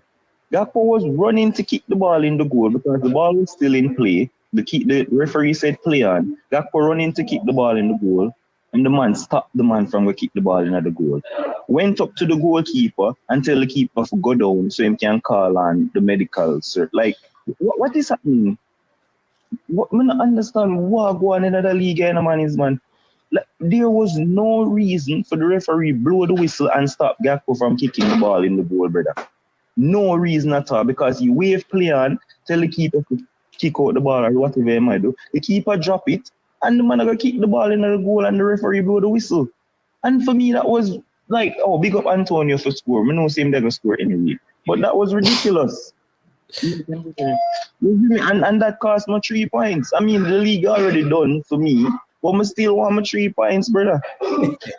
and it was just horrendous the whole time. I just can't understand what's happening. And so I say it's a sabbatical. This was my last drawing point after the Doku thing. But there was no reason for the man call back the man from kick the ball and the goal. There was no explanation given. The man just blow the whistle and tell the keeper to go down so him can. The keeper never called for no medical service, you know? Nothing the man called for. Him just go there and whisper to the man and a point gesture say, oh, go down, so him can put him call on the medical team. And then all of a sudden, like, I get it, brother. So I check out, big up West Ham, them get a point. We get a point. And I don't know what's happening. It's just down. Okay. All right. Yeah, I thought the Gakpo decision was really I think the Gakpo decision by the referee, I think it was the goalkeeper lost his head. And it reminded me of the Arsenal versus Bayern Munich thing. And I think like the referee. But Gakpo, I would have loved to have seen Gakpo kick the ball in the goal. Because the Gakpo stopped before. No, what I'm saying though. No, the man blew the whistle and stop him. No. I think he stopped before the. Demo, you see me listen to you uninterrupted, you know. All right. Andre, you and Demo talk. You see it now? Because you now go listen to me. No, listen. I am saying that if Gakpo kicked the ball in the goal, he would not have been carded. I would have loved to have seen what VAR did if he did that. That's all I'm saying. Kick the ball in the goal. I am saying before he had a chance to kick the ball, the referee blow the whistle when him see him run go towards the ball. Oh, okay. So he stop and go to the referee and ask him why him blow the whistle. Like the man showed the ball, so that's why I got to turn and I go back to the referee like why you blow the whistle. All right. So even if he kick it, I think the referee would have said something like, "I blow the whistle already. Why you kick the ball?" All right, my boss. So wait, so you don't agree so that's a robbery? No, I think that's a mistake. Wow. All right, you know what? I'm done. Take care, buddies, man. So you're saying that what I don't understand. No, you are saying that is robbery. You said that there are so many bad decisions right throughout the league. So all of the referees in the league this weekend were just robbing for which team's benefit? Because if every team is being robbed, then who is it benefiting? What do you mean? Who is it? It's benefiting Manchester City. Okay. So you're saying that the entire league, the referees in the league are robbing every team in the league so Manchester City can win the league. Right. So they're robbing Arsenal as well. Okay. Of course, Arsenal get robbed. Okay. Me just want No, I agree with you. No, I dare you to point out a Manchester City robbery going in the league. I agree with you, Demo. I agree with Demo. I am saying everybody in this league. So go. The man them give Jack Grealish hands the ball and they never give no penalty. Nathan Ake hands the ball and never give no penalty. Yeah.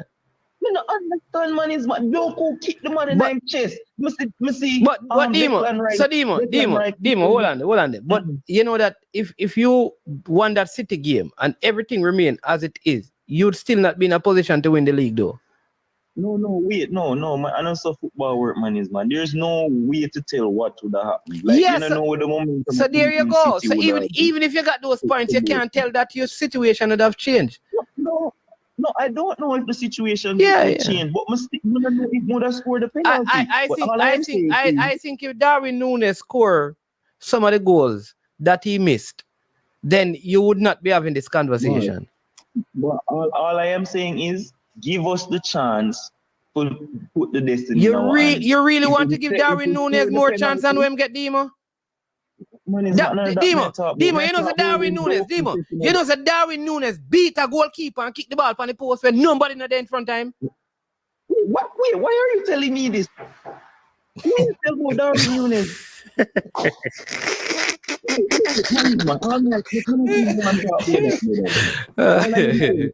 All man is man.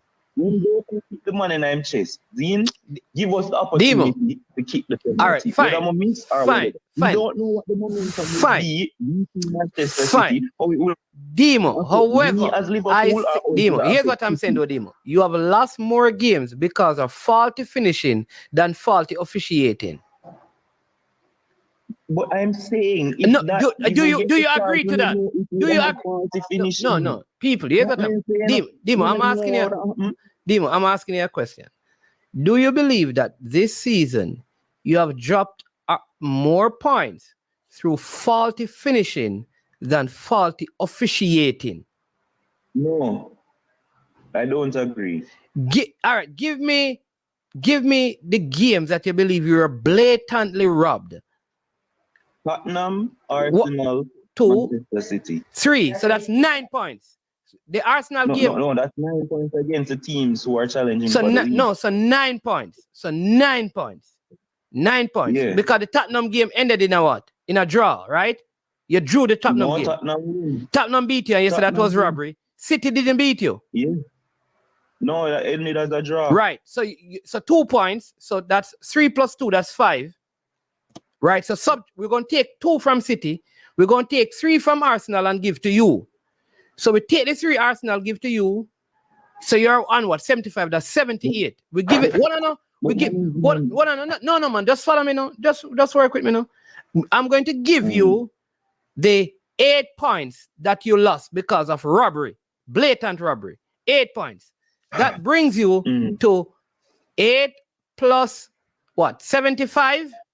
That's 83 points. You would be on 3 more than Arsenal, right?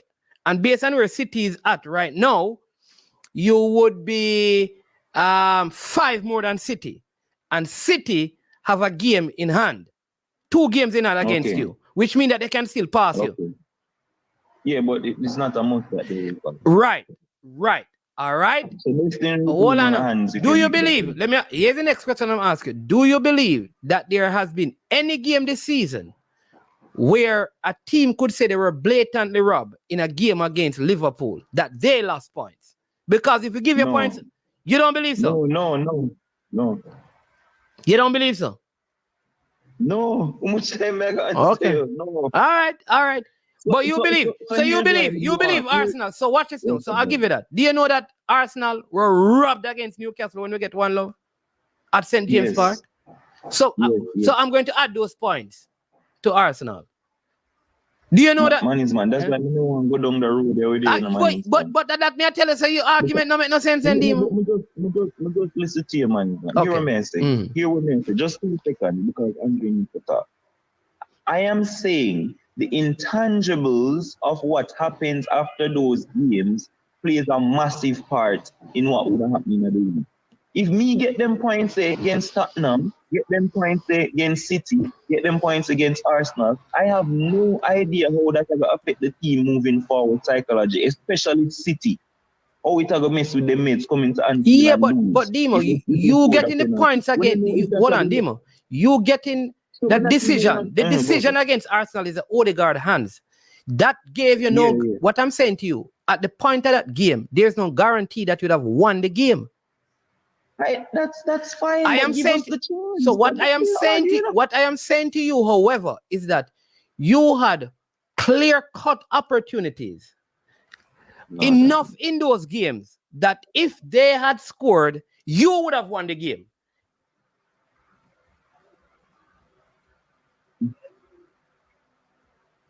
That's a point. So I believe what is more consequential on your team is the amount of goals that your forwards have missed.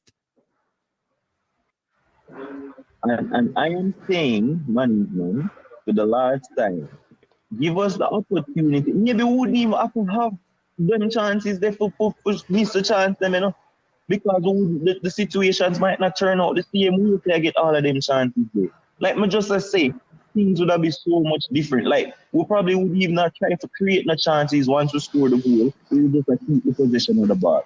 All minute is give us the chance. If you score, what I'm saying, if you score that goal against Arsenal, it would have been 2-2.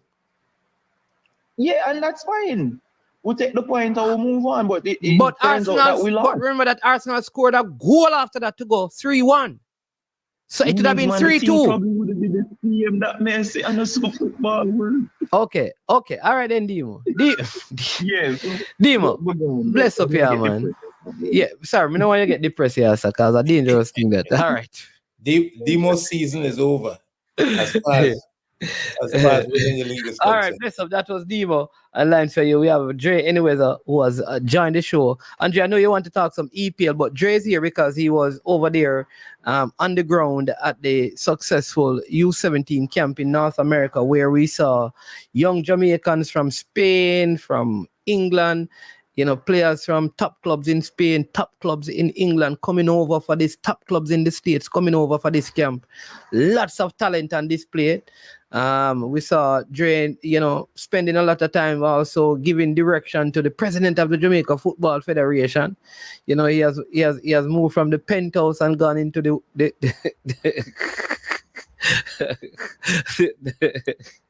winning also. Dre, welcome to the show. Good afternoon, my name's man. Big up Andre. Yeah, big up Dre. Big up everybody in the chat, in the comment section. Big up on yourself. My name's man, let me just say it. I will not be feeling any personal questions from the comment section today. So that right off the bat. And there was no paper bag exchange between me and anybody from the JFF at any point during the camp over the last 2 days. All right. So why would you need to say any such thing though? Because it's going around, so I get buyout because they believe that I was affiliated with any particular party or any of his running opponents during the election process, but I was not affiliated with anybody, right? So just want to get that right out there, right off the bat. But yeah, the weather hold up for the most part because it's Florida, the beginning of the rainy season right now. So the second day, there was downpours of rain, but it wasn't that heavy that it forced breakage in what was going on out there on the field for the players and the coaching staff. So I want to say it was successful. Let's begin there. I did not see any issues logistically or organizing the man, them say living up to your name, man. Yeah, them say breaking instead of breaking news, you're breaking down the weather. Dre, any weather. Rain or shine, I got better. To give you the latest and breaking news stories concerning my favorite teams and players. All right. So yeah, it was successful. The players, them over 30 players showed up. I'm pretty sure Kerry James gonna come on at some point when he has time to elaborate some more on player names. But I only know them by first names. I'm not familiar with the full list of first and last names, but I know the players by getting to know them and ask about them because I was doing my media work while there.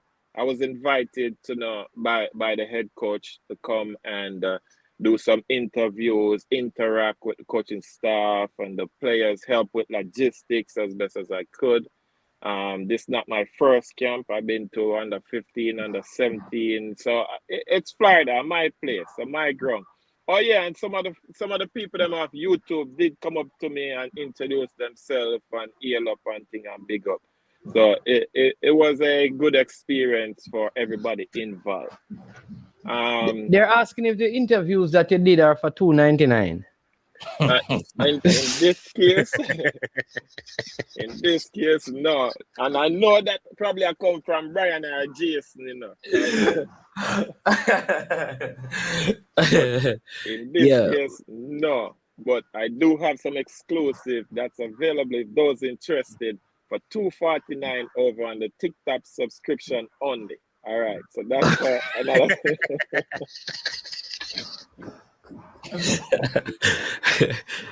People, while it lasts, now I support me on the TikTok, you know. But that's for another show and another time.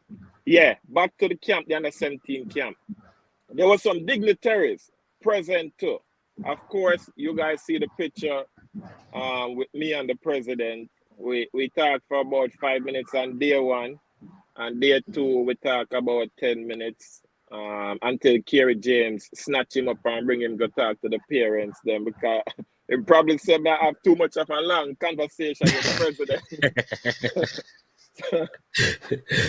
But we talk about integrating the UK-based a UK-based camp to get more time to see the players over there, because we're seeing North America, Central America, we see Jamaica recently. So we talk about finding a way and to get coaching staff eyes on the players in the UK, and not just based off tapes from the under 18 games, because you know there's tapes available of them playing under 18 games. If you're interested in the player, you just go to the club website or download the app for that club, see when the under 18 team is playing again, and you're able to watch that game. However, there could be 3 games playing at one time, you know, so it's difficult to watch the players while they're playing at the same time, unless you have 3, 4, 5 coaches watching different players at the same time. You need to see them in one environment at one time. But we did have players who traveled from Spain. There were 2 players that came from Spain. Kerry James probably gonna elaborate more on that. We have players from Canada. I interviewed a player from Canada, last name Nicholson. So I'm like, any relation to Shamar?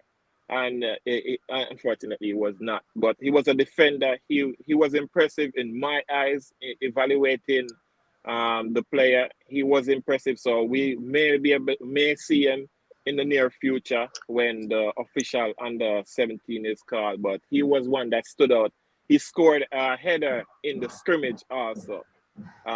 Kerry can't say his first name, but his last name, I remember that it was Nicholson. Welcome, Kerry. Thank you, Dre. Oh, Dre's the host. Okay, that's good. I've been hosting a lot lately. Good evening, everyone. Good afternoon, everyone. To your viewers and your panelists. Good afternoon, Kerry. You know, so we just gotta get in some feedback from the camp. So Jay was just talking about a couple of players who came from Spain at the camp, and stuff. Giving us an overview. He said that you unceremoniously cut his conversation with the president after 10 minutes.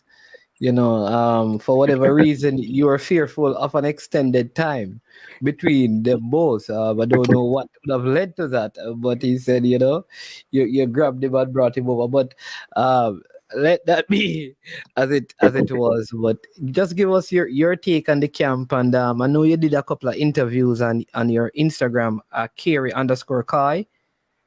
I think that's the name for it. I know you interviewed a couple of players who came in from Spain, and one who was at Fulham.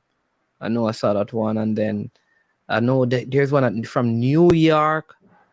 I don't know if it's Red Bulls or FC. It may have been Red Bulls, and I think one said he was from Atlanta FC.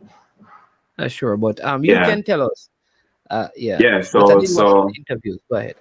Yeah, so overall, I thought the camp was really good.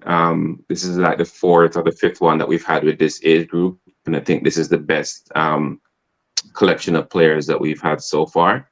So the two players that you mentioned from Spain, Raekwon, we actually had in the camp before, previously, and he actually was sort of on the verge of being selected for the last U15, but he didn't have the passport didn't work out in time. So Raekwon is one of the ones that's just playing in Alicante in Spain, and then the other one from Spain is Jojo Lombardo. So he has an Italian dad and a Jamaican mom, and so he was there from Spain as well. He plays, can't remember the name of the club, but it's in Barcelona. So we had players from all over, like you mentioned, Marcel from Fulham, left back. We have players from other MLS academies because we've had Inter Miami in the past. This time we had, New York Red Bulls, Cincinnati FC. We had a player from, let me see if I have it here. Yeah, New York City FC as well. Toronto FC, the right back, Brian. So, broad cross section of the country. We only had actually maybe 4 or 5 players from Florida, and out of 31. So all the rest were from other parts of the States, England, etc. We have one player that actually plays in Dubai. That was at the camp as well. So yeah. He plays in Dubai? Yeah. All right, so let me ask, it's good that we have the extended time. Are all of these players already in the process of trying to get together the necessary stuff to have Jamaican passport? Like you said, there was one player who missed the under 15 because they didn't. Is that because I know the president was there, and I think a consul general was there? Yeah, Oliver Meir. Oliver Meir was there. So is there some sort of collaboration to help to make the process a little bit more easier for those who want Jamaican citizenship or the passport? Because it may be easier because you're first generation or second generation Jamaicans. Yeah, most of them is their parents as opposed to their grandparents. But yeah, we've done, I think, a great job with that in the prior camps, because this camp I think was probably about half and half in terms of players that we had seen before at prior camps and new players. So pretty much every single one of the players that we've had in the prior camps already have the passport. So that was between when we had the camps and getting them started on the process and then getting through with the process. So I think that's a good starting point. And then all the ones that are new, I think except with the exception of one of them did have a passport, but all the rest were just starting the process. So I know we do have some contacts for people that are really familiar with the process that help us with that, so that if there's any hiccups or if they need any advice, they're usually very generous with their time in terms of us passing the parents' information on to the parents so that they can get in touch. So I think that part has gone really smoothly in terms of the ones that we've had in the past, and hopefully it'll go smoothly with this new group, because the first thing that we said when we were having a discussion with the parents and Mr. Urquis came over was about that. That's the primary thing that we always talk about, is getting the citizenship passport process started. And if you have an issue, reach out to us and we'll find some support to help you with that. So yeah, I think that is pretty much on track. And I'll be following up myself with the parents of those that do not yet have the process completed, to kind of stress on them the importance. I even brought up the example of the player that missed the last U15 because of it. Because I think there's a tendency in some parents' mind is that, okay, this is kind of just the start of the process, so I'm going to wait till my child is picked or is close to being picked, and then I'm going to do it, and that's a no-go, because that's going to be way too late. So I think we are in a good position with that in terms of the passport citizenship process. Hey, Mannings, let me interject real quick. You see how Kerry there is talking about we come up with idea and we think it would. Hey, that man right there, sir.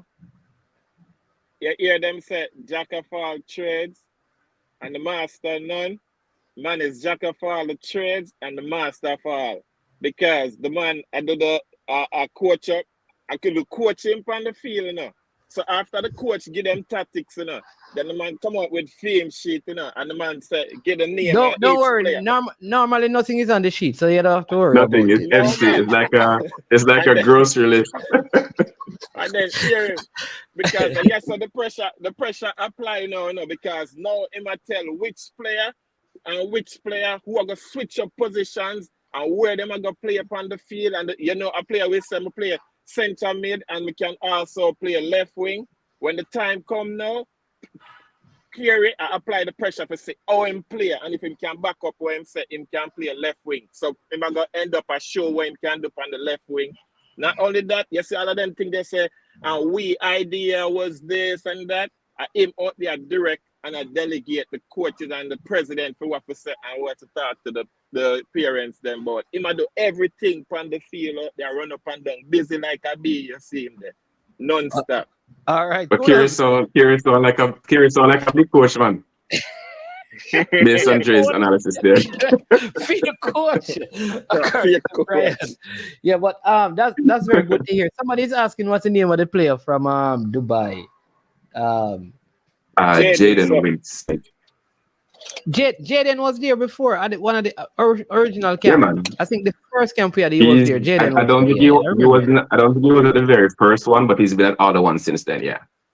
Yeah, I remember. Oh, actually, no, you're right. I think the one that you came to management. I met him. The one in Port St. Lucie. Yes. Yeah, he was at Port St. Lucie camp. You're right. Yeah. I think he's a winger. Management, were you at the camp? He's a winger. No, at next engagement elsewhere. Do you know if Cranky was there? No. Cranky wasn't there. Is his paperwork done? If Cranky's paperwork is done? Yeah. I don't.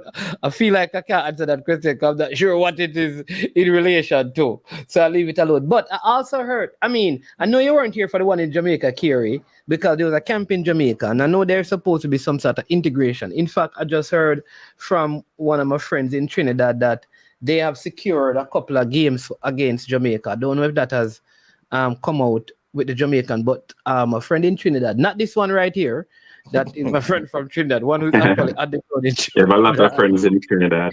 Yes, so they told me that they're supposed to be coming to Jamaica because they wanted to take something from me because they have a couple of under 17 games, 2 games and so, which I think would be good for that to happen. But how does that work? It's supposed to be arriving on the 1st. Oh, you know about it too? Yeah, they're supposed to be arriving on the 1st for about 8 days. You see, he knows about the camp.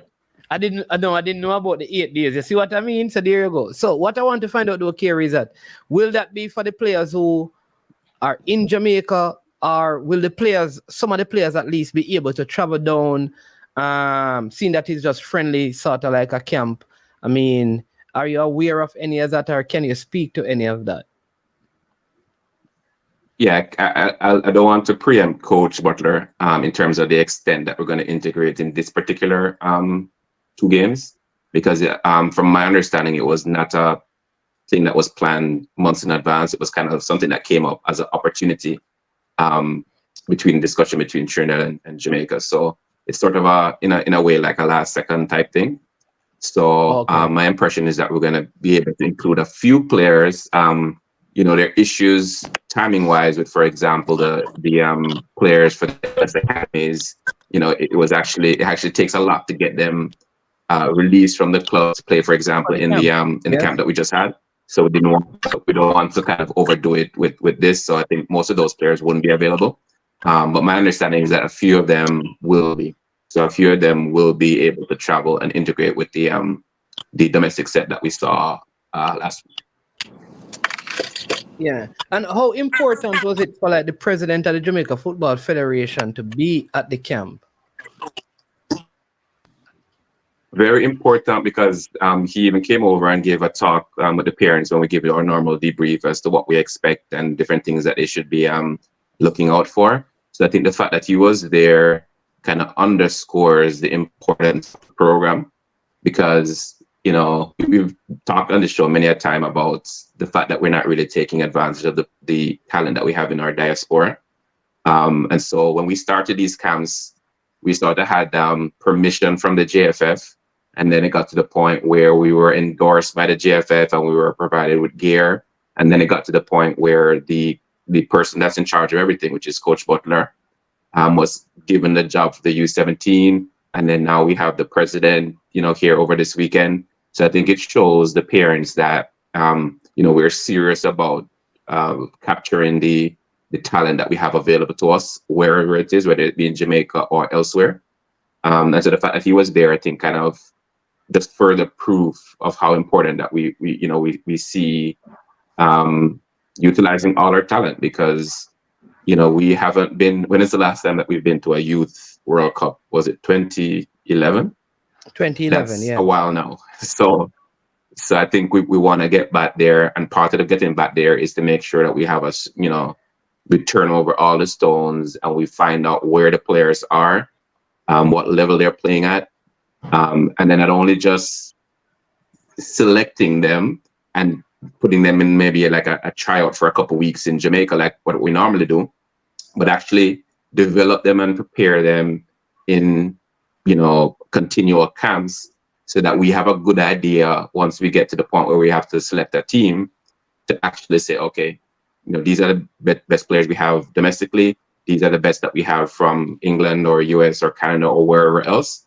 And let's see how we can combine them when we start to get into the preparation phase. Big up, coach. $5. Is that $5 for me? $5 for you. There you Does it go to me or to the channel? $5 for fake coach, right? But you know what I am challenged with, because ever so often I have someone from a next state calling, and there is also some people who believe like this is still not fair to them because but I am glad that you're raising that there are kids from Cincinnati, from New York, from Dallas, from Florida. You only had few, right? Because Atlanta, you have had from all over. But there's still Canada, there are still people in the States who are Jamaican who feels like their kid is still not getting a chance because they are in Colorado, they are in, you understand me, they are in Maine, they're just they're in, say, LA, just Detroit.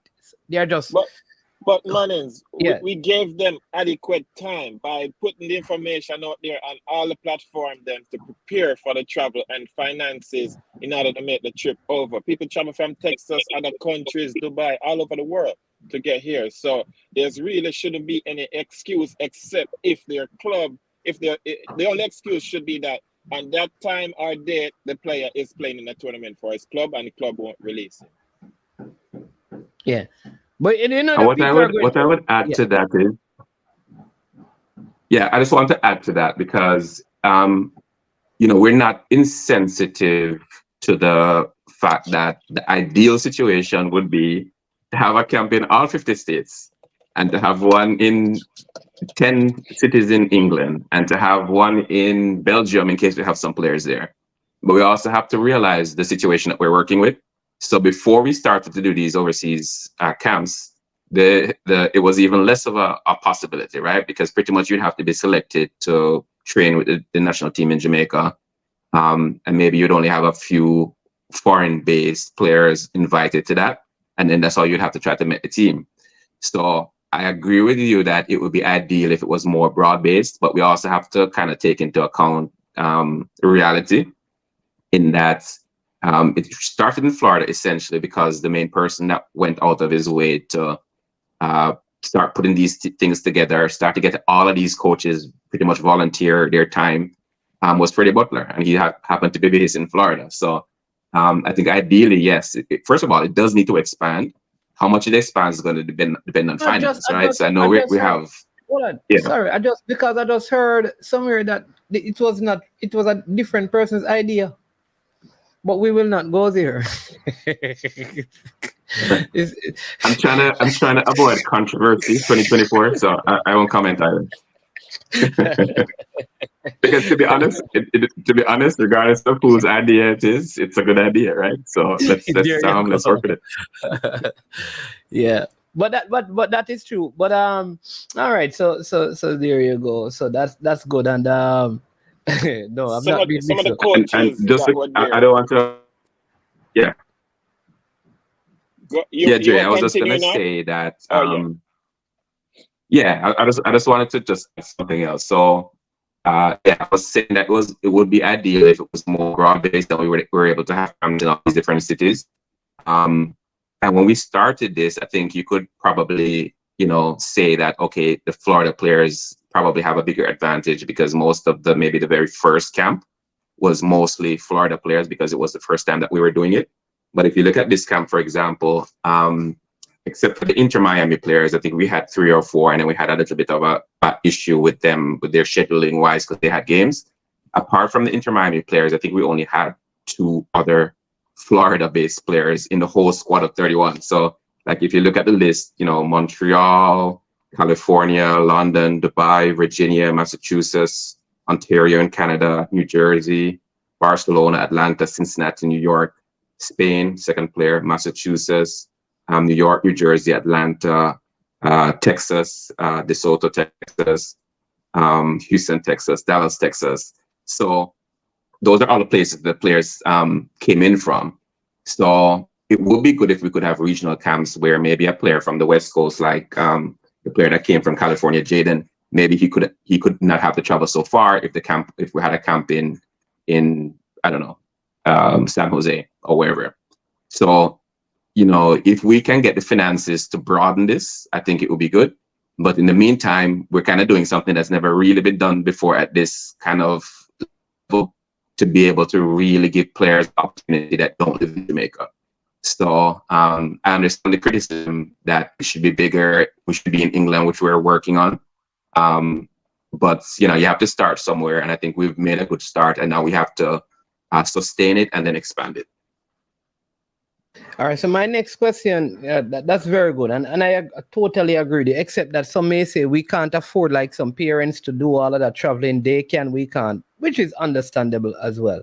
Right. But so the next thing I want to ask you, because there are people listening to this who may say, well, is there a way that I can support this? You just brought up the idea, for example, like players maybe wanting the possibility of some players coming to Jamaica for these games, and maybe the parents just had to fly into, say, Florida, and they have to now come fly to Jamaica, right? Is there a way that persons like the Jasons, the Drew, is there a way that people in the diaspora who are hearing about this can give towards this, can give $10, can give $50, can give $5, like Dre collecting all of that $249, $299, can give $2,000 towards an effort like this, because I know that even the coaches, and this is something that they need to know, you and all the persons, really, there is no salary, there is no pay. This is all volunteer service. When Dre goes there, when I go there, when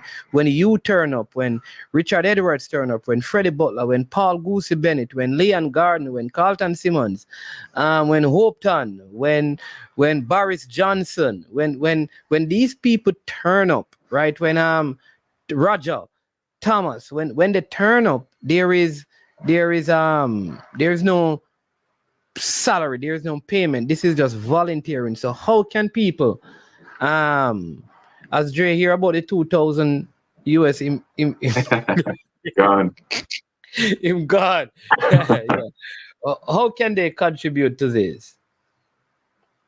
Well, first of all, Dre, the breaking news boss, Dre was there, and he actually brought refreshments with him, Gatorade. So we're thankful for that. But I think from a bigger picture, hold on. Very good, yeah.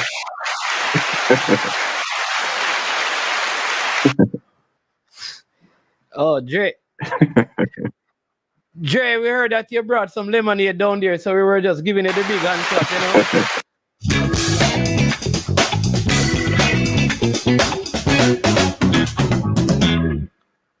Yes, Dre. So we just heard that you brought some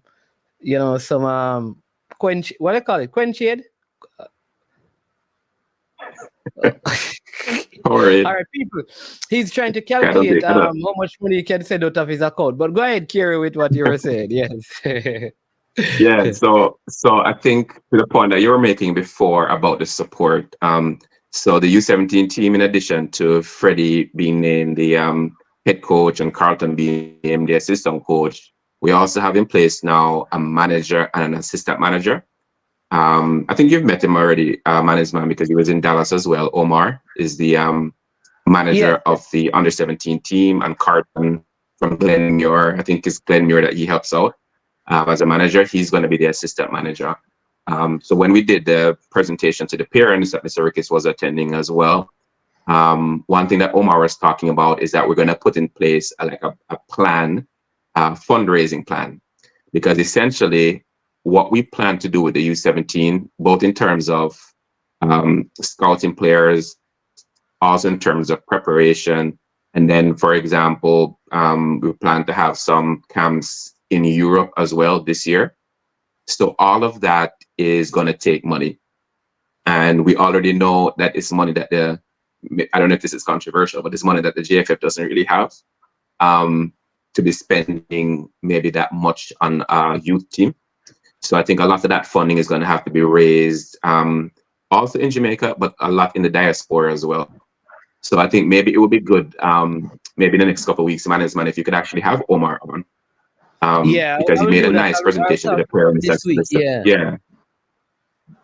He was talking about the support that we're going to need, not only from parents, but just the broader diaspora in general.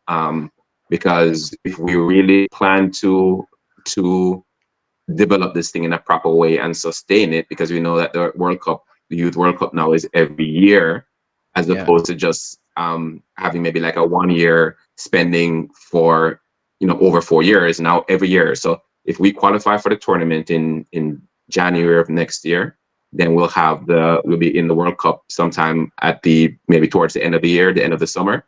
And then right after that, we'd be preparing another team, because we'd be ready for qualifying in another couple months. So this is going to take a lot of money. And I think Omar is like the perfect person that, I knew him before this. I think he's a perfect person to take on that role, to kind of expand what we're doing financially, get people on board that, like you said, whether it be a $15 or $20 or some Powerade or some Quenchade, or it be like a bigger, maybe the people with probably the deeper pockets who are going to need as well. So I think Omar is going to be like perfect in that role, to make sure, as he said, that we had like the debrief meeting when we finished the camp and all the coaches were there. He was saying that his job is to enable the coach's vision. So the coach has given a clear vision. A lot of it is not necessarily public yet, but a clear vision as to how he wants to prepare the team in a different way than we normally do. And that's not going to be possible with just the JFF spending it. So it's going to have to come from outside. And I think Omar is going to help us in pushing that forward. Yeah, I think that is critical. And maybe that is just begin with a simple GoFundMe, because like I said, there are people out there already who probably in small ways can probably give to that. And your function is you're the team, the parent liaison officer, like a PLO kind of thing, because you do a lot of the database and communication between the players and the players' parent and the staff, the coaching staff and stuff. Yeah, I thought it's, that's essentially the roles. It's like an administrative role, which I think we need because especially when we do the local camps here, the JFF can obviously do the groundwork in terms of sending invitation letters to the parents, etc. But for this camp in particular, I thought we did like a really good job with communication, much better than we did before. So sometimes what we'll have in these camps is we'll get a list, like maybe on the day of the camp from the JFF saying, hey, here are the 26 players that the coach has confirmed. And a lot of the times what would happen is 5 or 6 of them wouldn't show up. So we're kind of scrambling. We have walk-ons that we don't know their quality really. So we're just kind of taking out and adding in. And so it kind of affects because the coaches have a plan going in as to how they want to run their sessions, how many players are going to be in it, how many players in what position, because we do position-specific training as well, like for the midfielders, separately from the defenders, separately from the attackers. So we want to have that kind of button down. So I think this time we did a much better job because we, for example, we had all the parents' contact, and then we got all the parents' contact, and then we got all the players' contact as well. Throw them into a WhatsApp group so that we can confirm before they get to the field that, hey, these are the players that are actually coming. These are where they play. These are whether they have their passport or not. This is what positions they play, their primary positions that they think they're best in. what other positions that they play, so that when we get to the day of the camp, we're not scrambling to and asking the coaches to kind of change their plan. We're pretty much saying, okay, beforehand, a week beforehand, we know, okay, these are the players, these are the positions they play. So if Coach Edwards and Coach Dre are going to take the defenders like they did, they'll know, who they're working with. If Coach Roger is going to take the midfielders like he did, they'll know who they're working with. If Coach Maleka and Coach Butler want to make their plan for forwards and wingers, they can do that as well. And then when we get to the second day, when we have the games, then we're not scrambling like we did in the past, where, okay, of 24 players, there's only 5 of them that say they're defenders. If that's the case, then you're going to have to be playing players out of position. So this camp, we had much more balance. We had everybody able to play at least 2 of the 3/3 of the game in the position that they say they're most comfortable with. So they get a real opportunity to show their best. And so the coaches can make their decisions from there. So I think we're running much more smoothly there. I'm not saying it's all perfect, because there's a lot of things that we can do better. And we'll be trying to do better as we go along more. All right, we have Dwight who is calling in. So before we take Dwight, one of the other things that I think I want to ask you. I know that there has been a difficulty in finding goalkeepers. I realized that there was a goalkeeper at this camp, at least one. Yeah, there was only one. So Emmanuel came to the camp. I think Emmanuel plays in New York, if I'm not mistaken. No, Atlanta. So he was here. He looked pretty useful. I don't want to comment too much. I know Dre is the analyst for players, so he'll tell you who's good and who's not good. So I don't want to get too much into that. But yeah, we have had an issue sometimes with goalkeepers. I know we have obviously the ones in the last U15 that are in Jamaica. But I think we can do a little bit better job in terms of scouting goalkeepers. So I think probably the next camp you'll see a focus on that, so that at least we have choices, because that's what we want, right? We want to get to the point where when the coach looks at his database of players, not only does he have a starter in mind in this position, but he has a second, he has a third, he has a fourth for every single position that he needs. And so he can make the decisions from there. So yeah, I think we'll focus on goalkeepers in terms of the overseas-based ones, and then look and see what we have in terms of the domestic-based ones. Also, keep in mind to management that if there was a goalkeeper who would have been available, he may have had a match this weekend too with his club too. So that also happened. So stuff like that happened. But yeah, that's a good point. Yeah, they are out there. Okay. All right, Dwight. We have Dwight online because then so let's take Dwight and then go ahead, Dwight. Yes, good afternoon, gentlemen. Kerry, I'll link with you and try to get your number so you have my direct number. Stuff like Gatorade and things like that. We can DoorDash and get that over to wherever you are. So I'll link with you and talk with you about that stuff. Question: did any players come up from Jamaica to participate? Not that I know of. The only player that has played sort of regular in Jamaica before that was at the camp was Kai Miles, the under-15 captain, but he now has migrated to the States. So he was actually coming from Boston. Yes. So in terms of the domestic-based players, we had a camp the week before because Coach Butler has just been recently named the under-17 coach. So he went to make sure that he knew, for example, the domestic-based players that played in the last U15 and others that the scouts in Jamaica have scouted, so that he would be familiar with them. So that was his first time doing that officially. This camp was really meant to look at the overseas-based players, and then eventually, obviously we'll get to the point where we're going to mix them. That's Kai. I'm from Campion. Of course, you know that Jason Guna is a former Campionite, so he knows that. And he has a good goalkeeper there, Jason, that goalkeeper. Alex James, I think he was over with the U18s over there. I think he kept in the game against Turkey, Alex James, right, Jason. Someone is why you had to mention that game. No, because his Jason Gouda keeper kept in that game. And also that's good. That's good. Not the Turkey game. That was not good.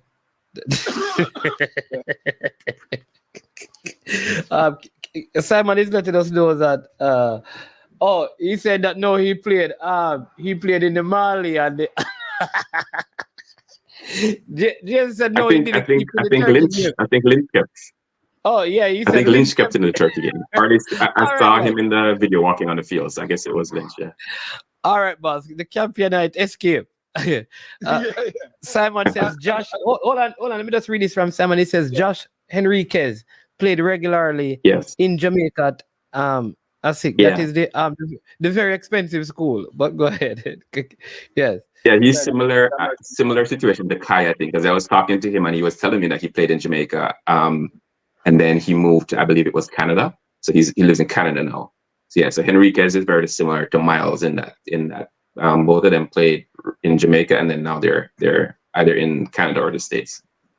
All right, go ahead now, Dwight. Yes. Yeah, and I'd say on you gentlemen's point, one of the smart moves, I don't know whether it was scheduled, it just appeared there. You got the Consulate General. I know he attended on Sunday, and I would tell you from experience, he does a fantastic job of getting information from the parents and the players and turning around processing and getting passports within 3 to 6 weeks. He does a good job of it once he knows that it's for national teams and things like that. So that was a good move, and things that both help players that are domestic and players that are overseas that are out there. Another point is I know you guys, especially this time of year, you have to balance with exams in both Canada, US, and Jamaica. You have the CXC exams, and you have the college entrance exams and some of the other tests that they have to do. So it's more than football that these guys have to balance. But it seems that you're building a more sustainable model. And I would say when a lot of people say, okay, why are you not more places? Logistically, South Florida and London are the two places you want to be first. Because anywhere else, and then have the players come there, because anywhere else becomes, it doesn't become cost effective to do that, because it's easier to get 2 or 3 coaches to London, 2 or 3 coaches to South Florida, but when you start spreading them everywhere else, it becomes very cost prohibitive. So the idea is good, and it's good that people are understanding that the parents are making a significant financial sacrifice.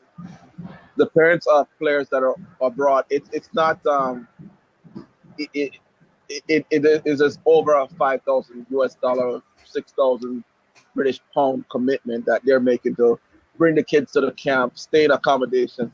These are not it's not a cheap venture. So good thing, and a good thing bringing the coaches there. And then what happens is that the players can know each other, gel a little bit faster than just 3 weeks before the U17 qualifications and go forward from there. So good initiative. Big respect. All right. All right. Thanks. Thank you very much. Yeah, man. I see progress. I think it's a good point that he's making. I think we have a little delay, but I think it was a good point that he's making about the financial commitment, not only of the parents, but also of the people putting on the camps. Because I don't know if you'll see the pictures eventually, but and you talked a little bit about the volunteerism. When we have the camps in Florida, I think by the time we got to Sunday, we probably had 16 or so between coaches and support staff, physios and timekeepers and field marshals and everything else that you need, including all the different coaches. And all of them essentially are there as volunteers.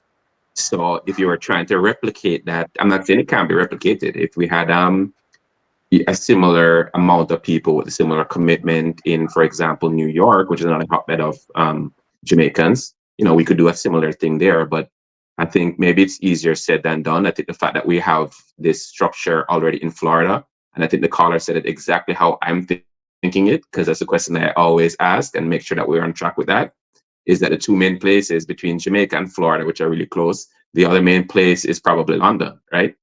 So I think I can't reveal like internal discussions, but I think what I can say is that there are plans in that regard, because that would be like if we were only doing, for example, 2 places or 3 places or 4 places, London would have to be one of them. So I know we had a kid from London here at this camp, But yeah, if you're trying to really turn over all the stones and see which players we have available, then London is a place that I think we need to be. I know we've already done some work there with, Bibi and some other, people that help us there. And then eventually, hopefully, we can have some camps there as well, early enough where we can identify players before the preparation phase starts.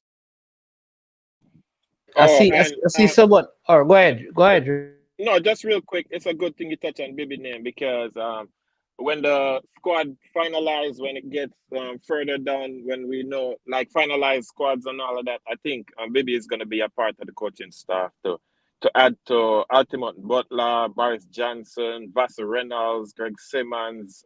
You have Leon Gardner with the goalkeepers, Richard Edwards, Mr. Bennett there, and Goosey Bennett, a former Harborview.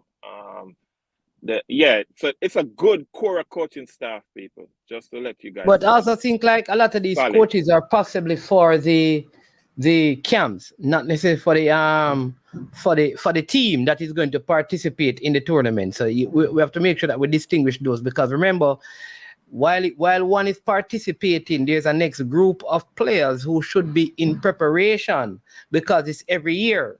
Right, so it may be like these guys may be in the camps now. I don't necessarily know if these are the same people who will be a part of, say, the coaching staff for the team that is playing in the actual under-17 qualifiers, right? Because some of that I think would have to be with the JFF as well, in terms of their technical committee and those selections. And I know one of the things that they do is that they integrate some of the local coaches. Which is also good because it helps the local coaches to develop and grow when they work with the whomever the other coaches are from overseas at the different stages and levels. But Kerry, this question is online because is here. It says Progressive Youth Soccer Club. It says for all the kids that are important matches this weekend, will there be another opportunity? I would say yes. So obviously we don't know the details of the next camp yet. But I know that we had a couple players, I think 3 in total from MLS academies that had a commitment that our group, Coach Freddie mainly, negotiated to have them sit out the camp because they thought that whatever opportunity that they had with the club for this particular weekend was important for their development as well. So I know there are a couple of them, including a couple of them that were already in the last U15. So they'll have another opportunity, obviously. And then generally, I think what we're trying to do is... Cadriano Marsh? I didn't see him. Yeah, Cadriano and Kai had a commitment with Inter Miami. Yeah. So Inter Miami reached out to Coach Butler, and I think they negotiated. I don't know what the terms of negotiation was, but that's between the coach and the club. But they were excused from the camp. They were actually there on the Saturday because I think the tournament that they're playing, I think they're going to play against like Fluminense and some big clubs from South America and Europe. I think it actually starts today. So Cadrian and Kai were actually there on Saturday, even though they couldn't actually participate, but they were there, supporting the team and kind of, they have some teammates also like Kai from the last U15 that they wanted to see. So yeah, they were there with their parents pretty much all of Saturday. So yeah, we got to see them, but couldn't participate this time around. Yeah, he's also asking what will be needed to host a camp in New York. I don't know if you it's a good question. So to me, yes, it would be one of two things, right? It would be either what we did from the start here, which is to have a person like a Freddie Butler say, hey, we want to do a camp in New York, and then assemble a staff to where we can actually put together a professional camp. Or the other option would be, we already have a structure here in Florida, just to move the coaches to New York and have a camp in New York. So I don't think that's a bad idea either. So I know we've discussed it as a possibility. So I think I'd leave it to Coach Butler to tell you, timeline of that. But yeah, it's a good idea because like I said, like to me, like when I think about it, I think of Florida mainly because of this is where the structure is in terms of coaching and facilities and everything. Jamaica, obviously, because we have domestic-based players. London, which is for obvious reasons because of the high standard of football in England. But if we're thinking about another place in the US, New York would be high on the list. So so Coach Butler will tell us more as to that. But I do think we've gotten quite a few players. Like I was talking about the list of all the places the players come from to the camps. We had a big representation from the Northeast as well. So I don't think it's necessarily hindering players that really want to do it and their parents who really want to make the sacrifice. But yeah, ideally, we would love to have a camp in New York, and I think it's just up to logistics and the timing. Yeah. I remember when when we first did this, thanks to some of these persons on even YouTube, people like Jason, because I know Jason came in from Atlanta and stuff and was there. And sometimes you have to just, when you have an idea, you have to just do it. And look what, like I said, look what it has evolved. Just, we're doing this, and like the JFF says, okay, you can go ahead.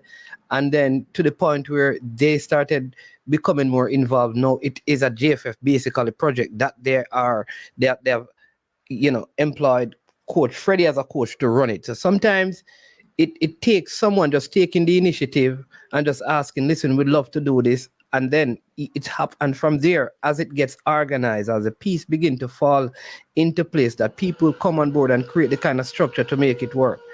But I see Lisa B7928 saying, love the initiative. Will this structure also apply to female, which is very important as well? Will this happen on the female side? But I see Drew, anyway, the sport had his hand up. So Kerry, we can go ahead.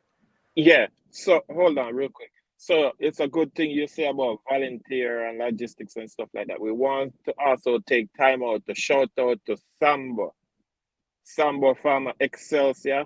He volunteered the football then so that the camp could run smoothly on the 2-day then too.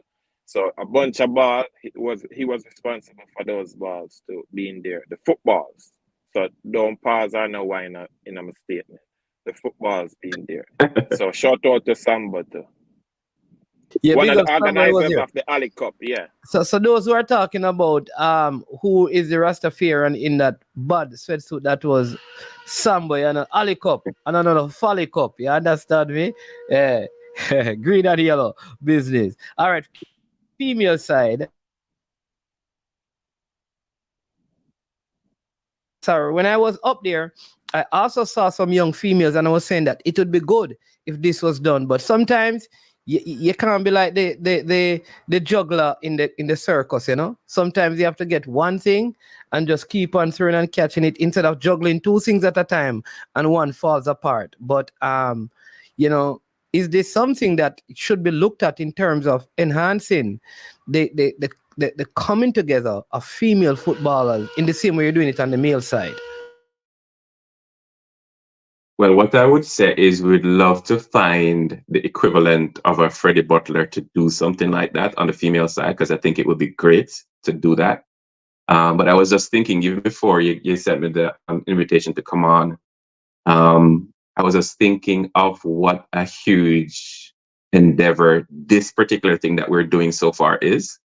And I don't think people realize all that go into it, not only from a organizational perspective, but then also a financial perspective, because we're starting to think about, for example, I told you that Omar is the new manager. It seems like Omars are always managers, because we have Omar Stennett with the national team, and now we have another Omar who is the manager of the U17. But like, when I was thinking about it, it's so huge. Like, when we're thinking about, okay, all the different things we have to do between now and August to get this thing to really work properly, it's really like a huge endeavor. And that's just U17, one U17 team. So I would love to see it done on the female side to give our female players the same opportunities that we're trying to do with the males. But I think it would just have to be, it probably would be too big a task for this particular group. But it would be good if there was someone that was willing to come on board to kind of spearhead it, because that's what you need. Like you just mentioned it, management, about starting. When we started this, you were at the first camp. We used Freddie's club's jerseys because we didn't have Jamaica tops at the time. Cadriano, who you just mentioned, was actually at that first camp, and a year later he was in the U15 team. And where it came from then, even though we did a good camp the first time to the best of our ability, but that was essentially Freddie and I. We didn't really add all of these experts that we have now in terms of not only coaching but other parts of it. I kind of misspoke a little. I said Freddie and I, maybe from the coaching perspective, but we had a lot of support from Freddie's club, people like Hopeton and others that really helped us out. But where it's expanded to now, where when the president was there, he was saying that he never seen so many coaches gathered together in one place to have one team. And it's true, because when we were in the room doing the debrief session, we could barely hold in the room. There was like 16 people between all the support staff and the coaches. And again, that's all volunteers. So pretty much what we've done to get to this point is like a massive achievement, I think. And if we could do something similar on the girls' side, it would be great. But I think you would need to have just somebody with the drive, like how Freddie did, to just start this, start it and try to get it expanded. Yeah, we need somebody similar on the female side to do that. Definitely. Listen, I mean, this has been such a fruitful discussion. Parky 876, big up yourself. Very, very good discussion that we have had, and I'm going to try to get Coach Freddie on from a coaching perspective. Like I said, that there, I think Andre confirmed it, that there will be a couple of games. Looking forward to seeing that as well. I know that Kiri may be here, hopefully. And so, yeah. Dre, I keep saying it look like you know that information before I do. That Kiri is gonna be there. No, I know. Once it comes on to youth football and there's a game, like if anybody asks me who is going to be here in Jamaica playing, I can say, listen, I don't know, just shout Kiri because he's probably going to be there. You understand? He loves his youth football. You understand me? I always tell them that. They say, listen, anybody down so that I can hear that the Jamaica team there on the Euros. I hear that the Jamaica team. I say, you know that, go on Kiri James Instagram and reach out to him because maybe he's there. Just check. Yeah, so that's good. So hey, now that you mentioned Instagram, when I was talking about Omar, I forgot to say that we've actually started a JFF U17 standalone Instagram. So I can't remember what the actual handle is, but if you just search JFF Road to Qatar, because that's what we've named it. JFF, all the World Cups are going to be in Qatar. Yeah, so it's gonna say U17 _ JFF _ Road to Qatar. So if you it will pop up with the logo for the JFF. And no, this one is not run by me, people. So stop it. This is official, right? This is official. and it's free. It's not $2.49. It's free. Yeah, you can click on any of the links. You can look at the stories. You can look at the posts, and it's free of cost. Yeah. And also, no, I won't be in the National Stadium. But what I can assure you is, I can give away some tickets, and I will have a couple representatives of J Anywhere Sports in the National Stadium on that day. All right. So Dre Anywhere Sports will be giving away tickets. Do they have to pay to come on to that show that they're gonna give away the tickets? Careful what ideas they're giving me. $2.49 sounds like a good price. Yeah, $2.49. Kerry, can you share your airline sponsorship with the JFF, please?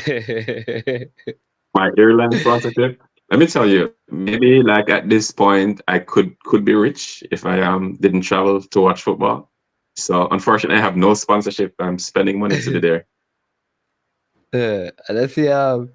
We need to get a better JFF flag logo for the page, Kerry. Agree. Yes, I saw that the first, so we're working on that. So yeah, I think Fresh got actually reached out yesterday. Reached out yesterday to get that. So by this week it'll be there. Okay. All right. Wonderful. Well, it's not $2.49. It is 39. That's the amount of time that we have been on. 2 hours and 39 minutes. Maybe we should go 15 more minutes and go 2:49, which Dre would know very well. The So for that 2:49 boss.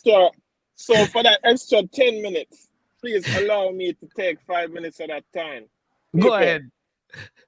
Harborview Football Club is requesting your help. They're looking for a small donation, whatever you can afford. We're trying to send the under 17 team to the Gatica Cup.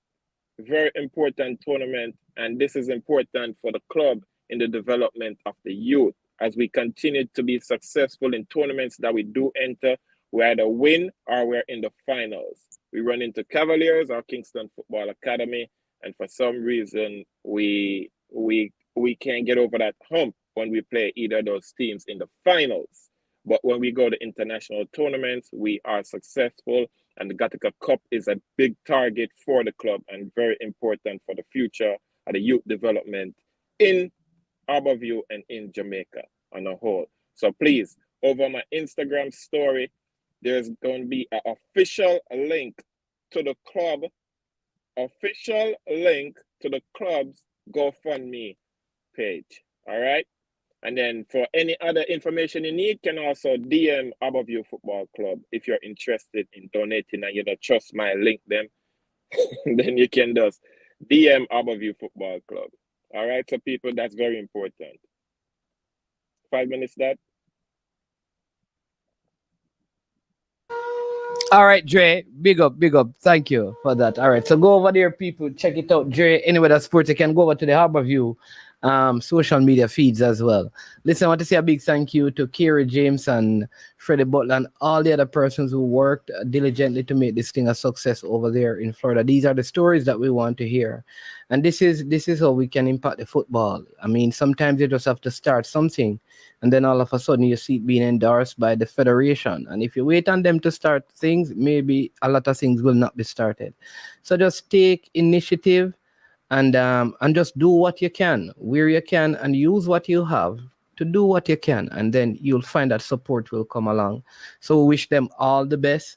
Want to thank Dre. Sometimes a simple contribution, like I said, some Gatorade, it makes a huge difference. So big up Dre and all the other persons who give and they pay for almost everything where that is concerned, and that is tremendous. I mean, camps being held, I think this is around the 6th one if you check from the 09, 08 and this group.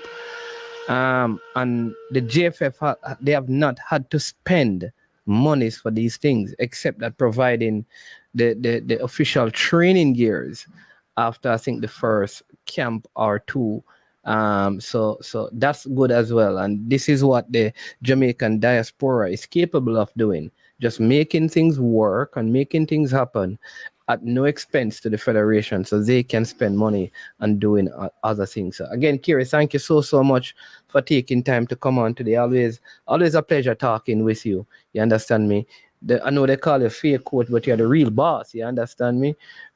A big up to Dre, any weather sports. When he starts his program, he always tells you what the weather is about. You understand me? Not doing so well now. The Lakers are about to be kicked out. The Cowboys didn't do well. Chelsea failing. I don't know where he's going to go. Harborview didn't make the playoff. So if you have a team, you don't want Dre to be a fan, because the teams that he support, normally, they don't do so well, but Kerry can't really say anything, because he normally wears a Liverpool shirt. I noticed that the last few times I've seen him, he doesn't wear anything Liverpool anymore. You understand me? I don't think I've worn a Liverpool shirt on your show, but yeah.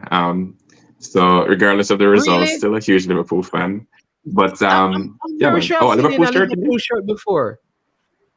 Like Well, I even the wear it last very year, often. I don't remember it I if it think was the on your last show. year jersey. Last Yeah, year's jersey. I think I've seen in the I last year. should have worn my Knicks jersey, because we have something in common actually. Yeah. So But 3-1. I promise you this: like when Kerry has a nice Astro Surface up in the center of Mandeville. You know. Whenever he comes, you always see him on these clips playing some football. When I'm back over there, right? I am going to play a game with him because sometimes I see him doing some things on the field. I'm saying that I wonder if that you know, Dre, like it's a like they rehearse the stuff. You understand me? Because I'm saying that, like, yeah. I'm on the clip boss, you know, so it makes sure you like, get the right there's clipping. always these clips with him making some fantastic and some brilliant. Yeah, let's say, wow, this man. So I need to actually be on the field to see what is happening. No man, I just hire some cones, then we just show them up, you know, or it could be artificial intelligence, one of the two. I don't know. Yeah. But thanks to you, boss. Well, people, here you go. It is what, almost 2:49. You know, it is money time. And so I want to carry Andre for being on. Again, thanks to every single one of you for being a part of the show today. Thanks for every like, every new subscriber. Thank you so much for subscribing to I Am Sure Sports. We look forward to providing you as best as we can with quality sporting information. For those who share the video, thank you so much for every comment. Thank you for the persons who sent a super sticker or a super chat in support of the channel. We thank you. For those who called in, we thank you as well. We have JPL games coming up today. Please go and support them. Support the teams. Good stuff going on. All right. So Demo make 249 not out. you say what is what.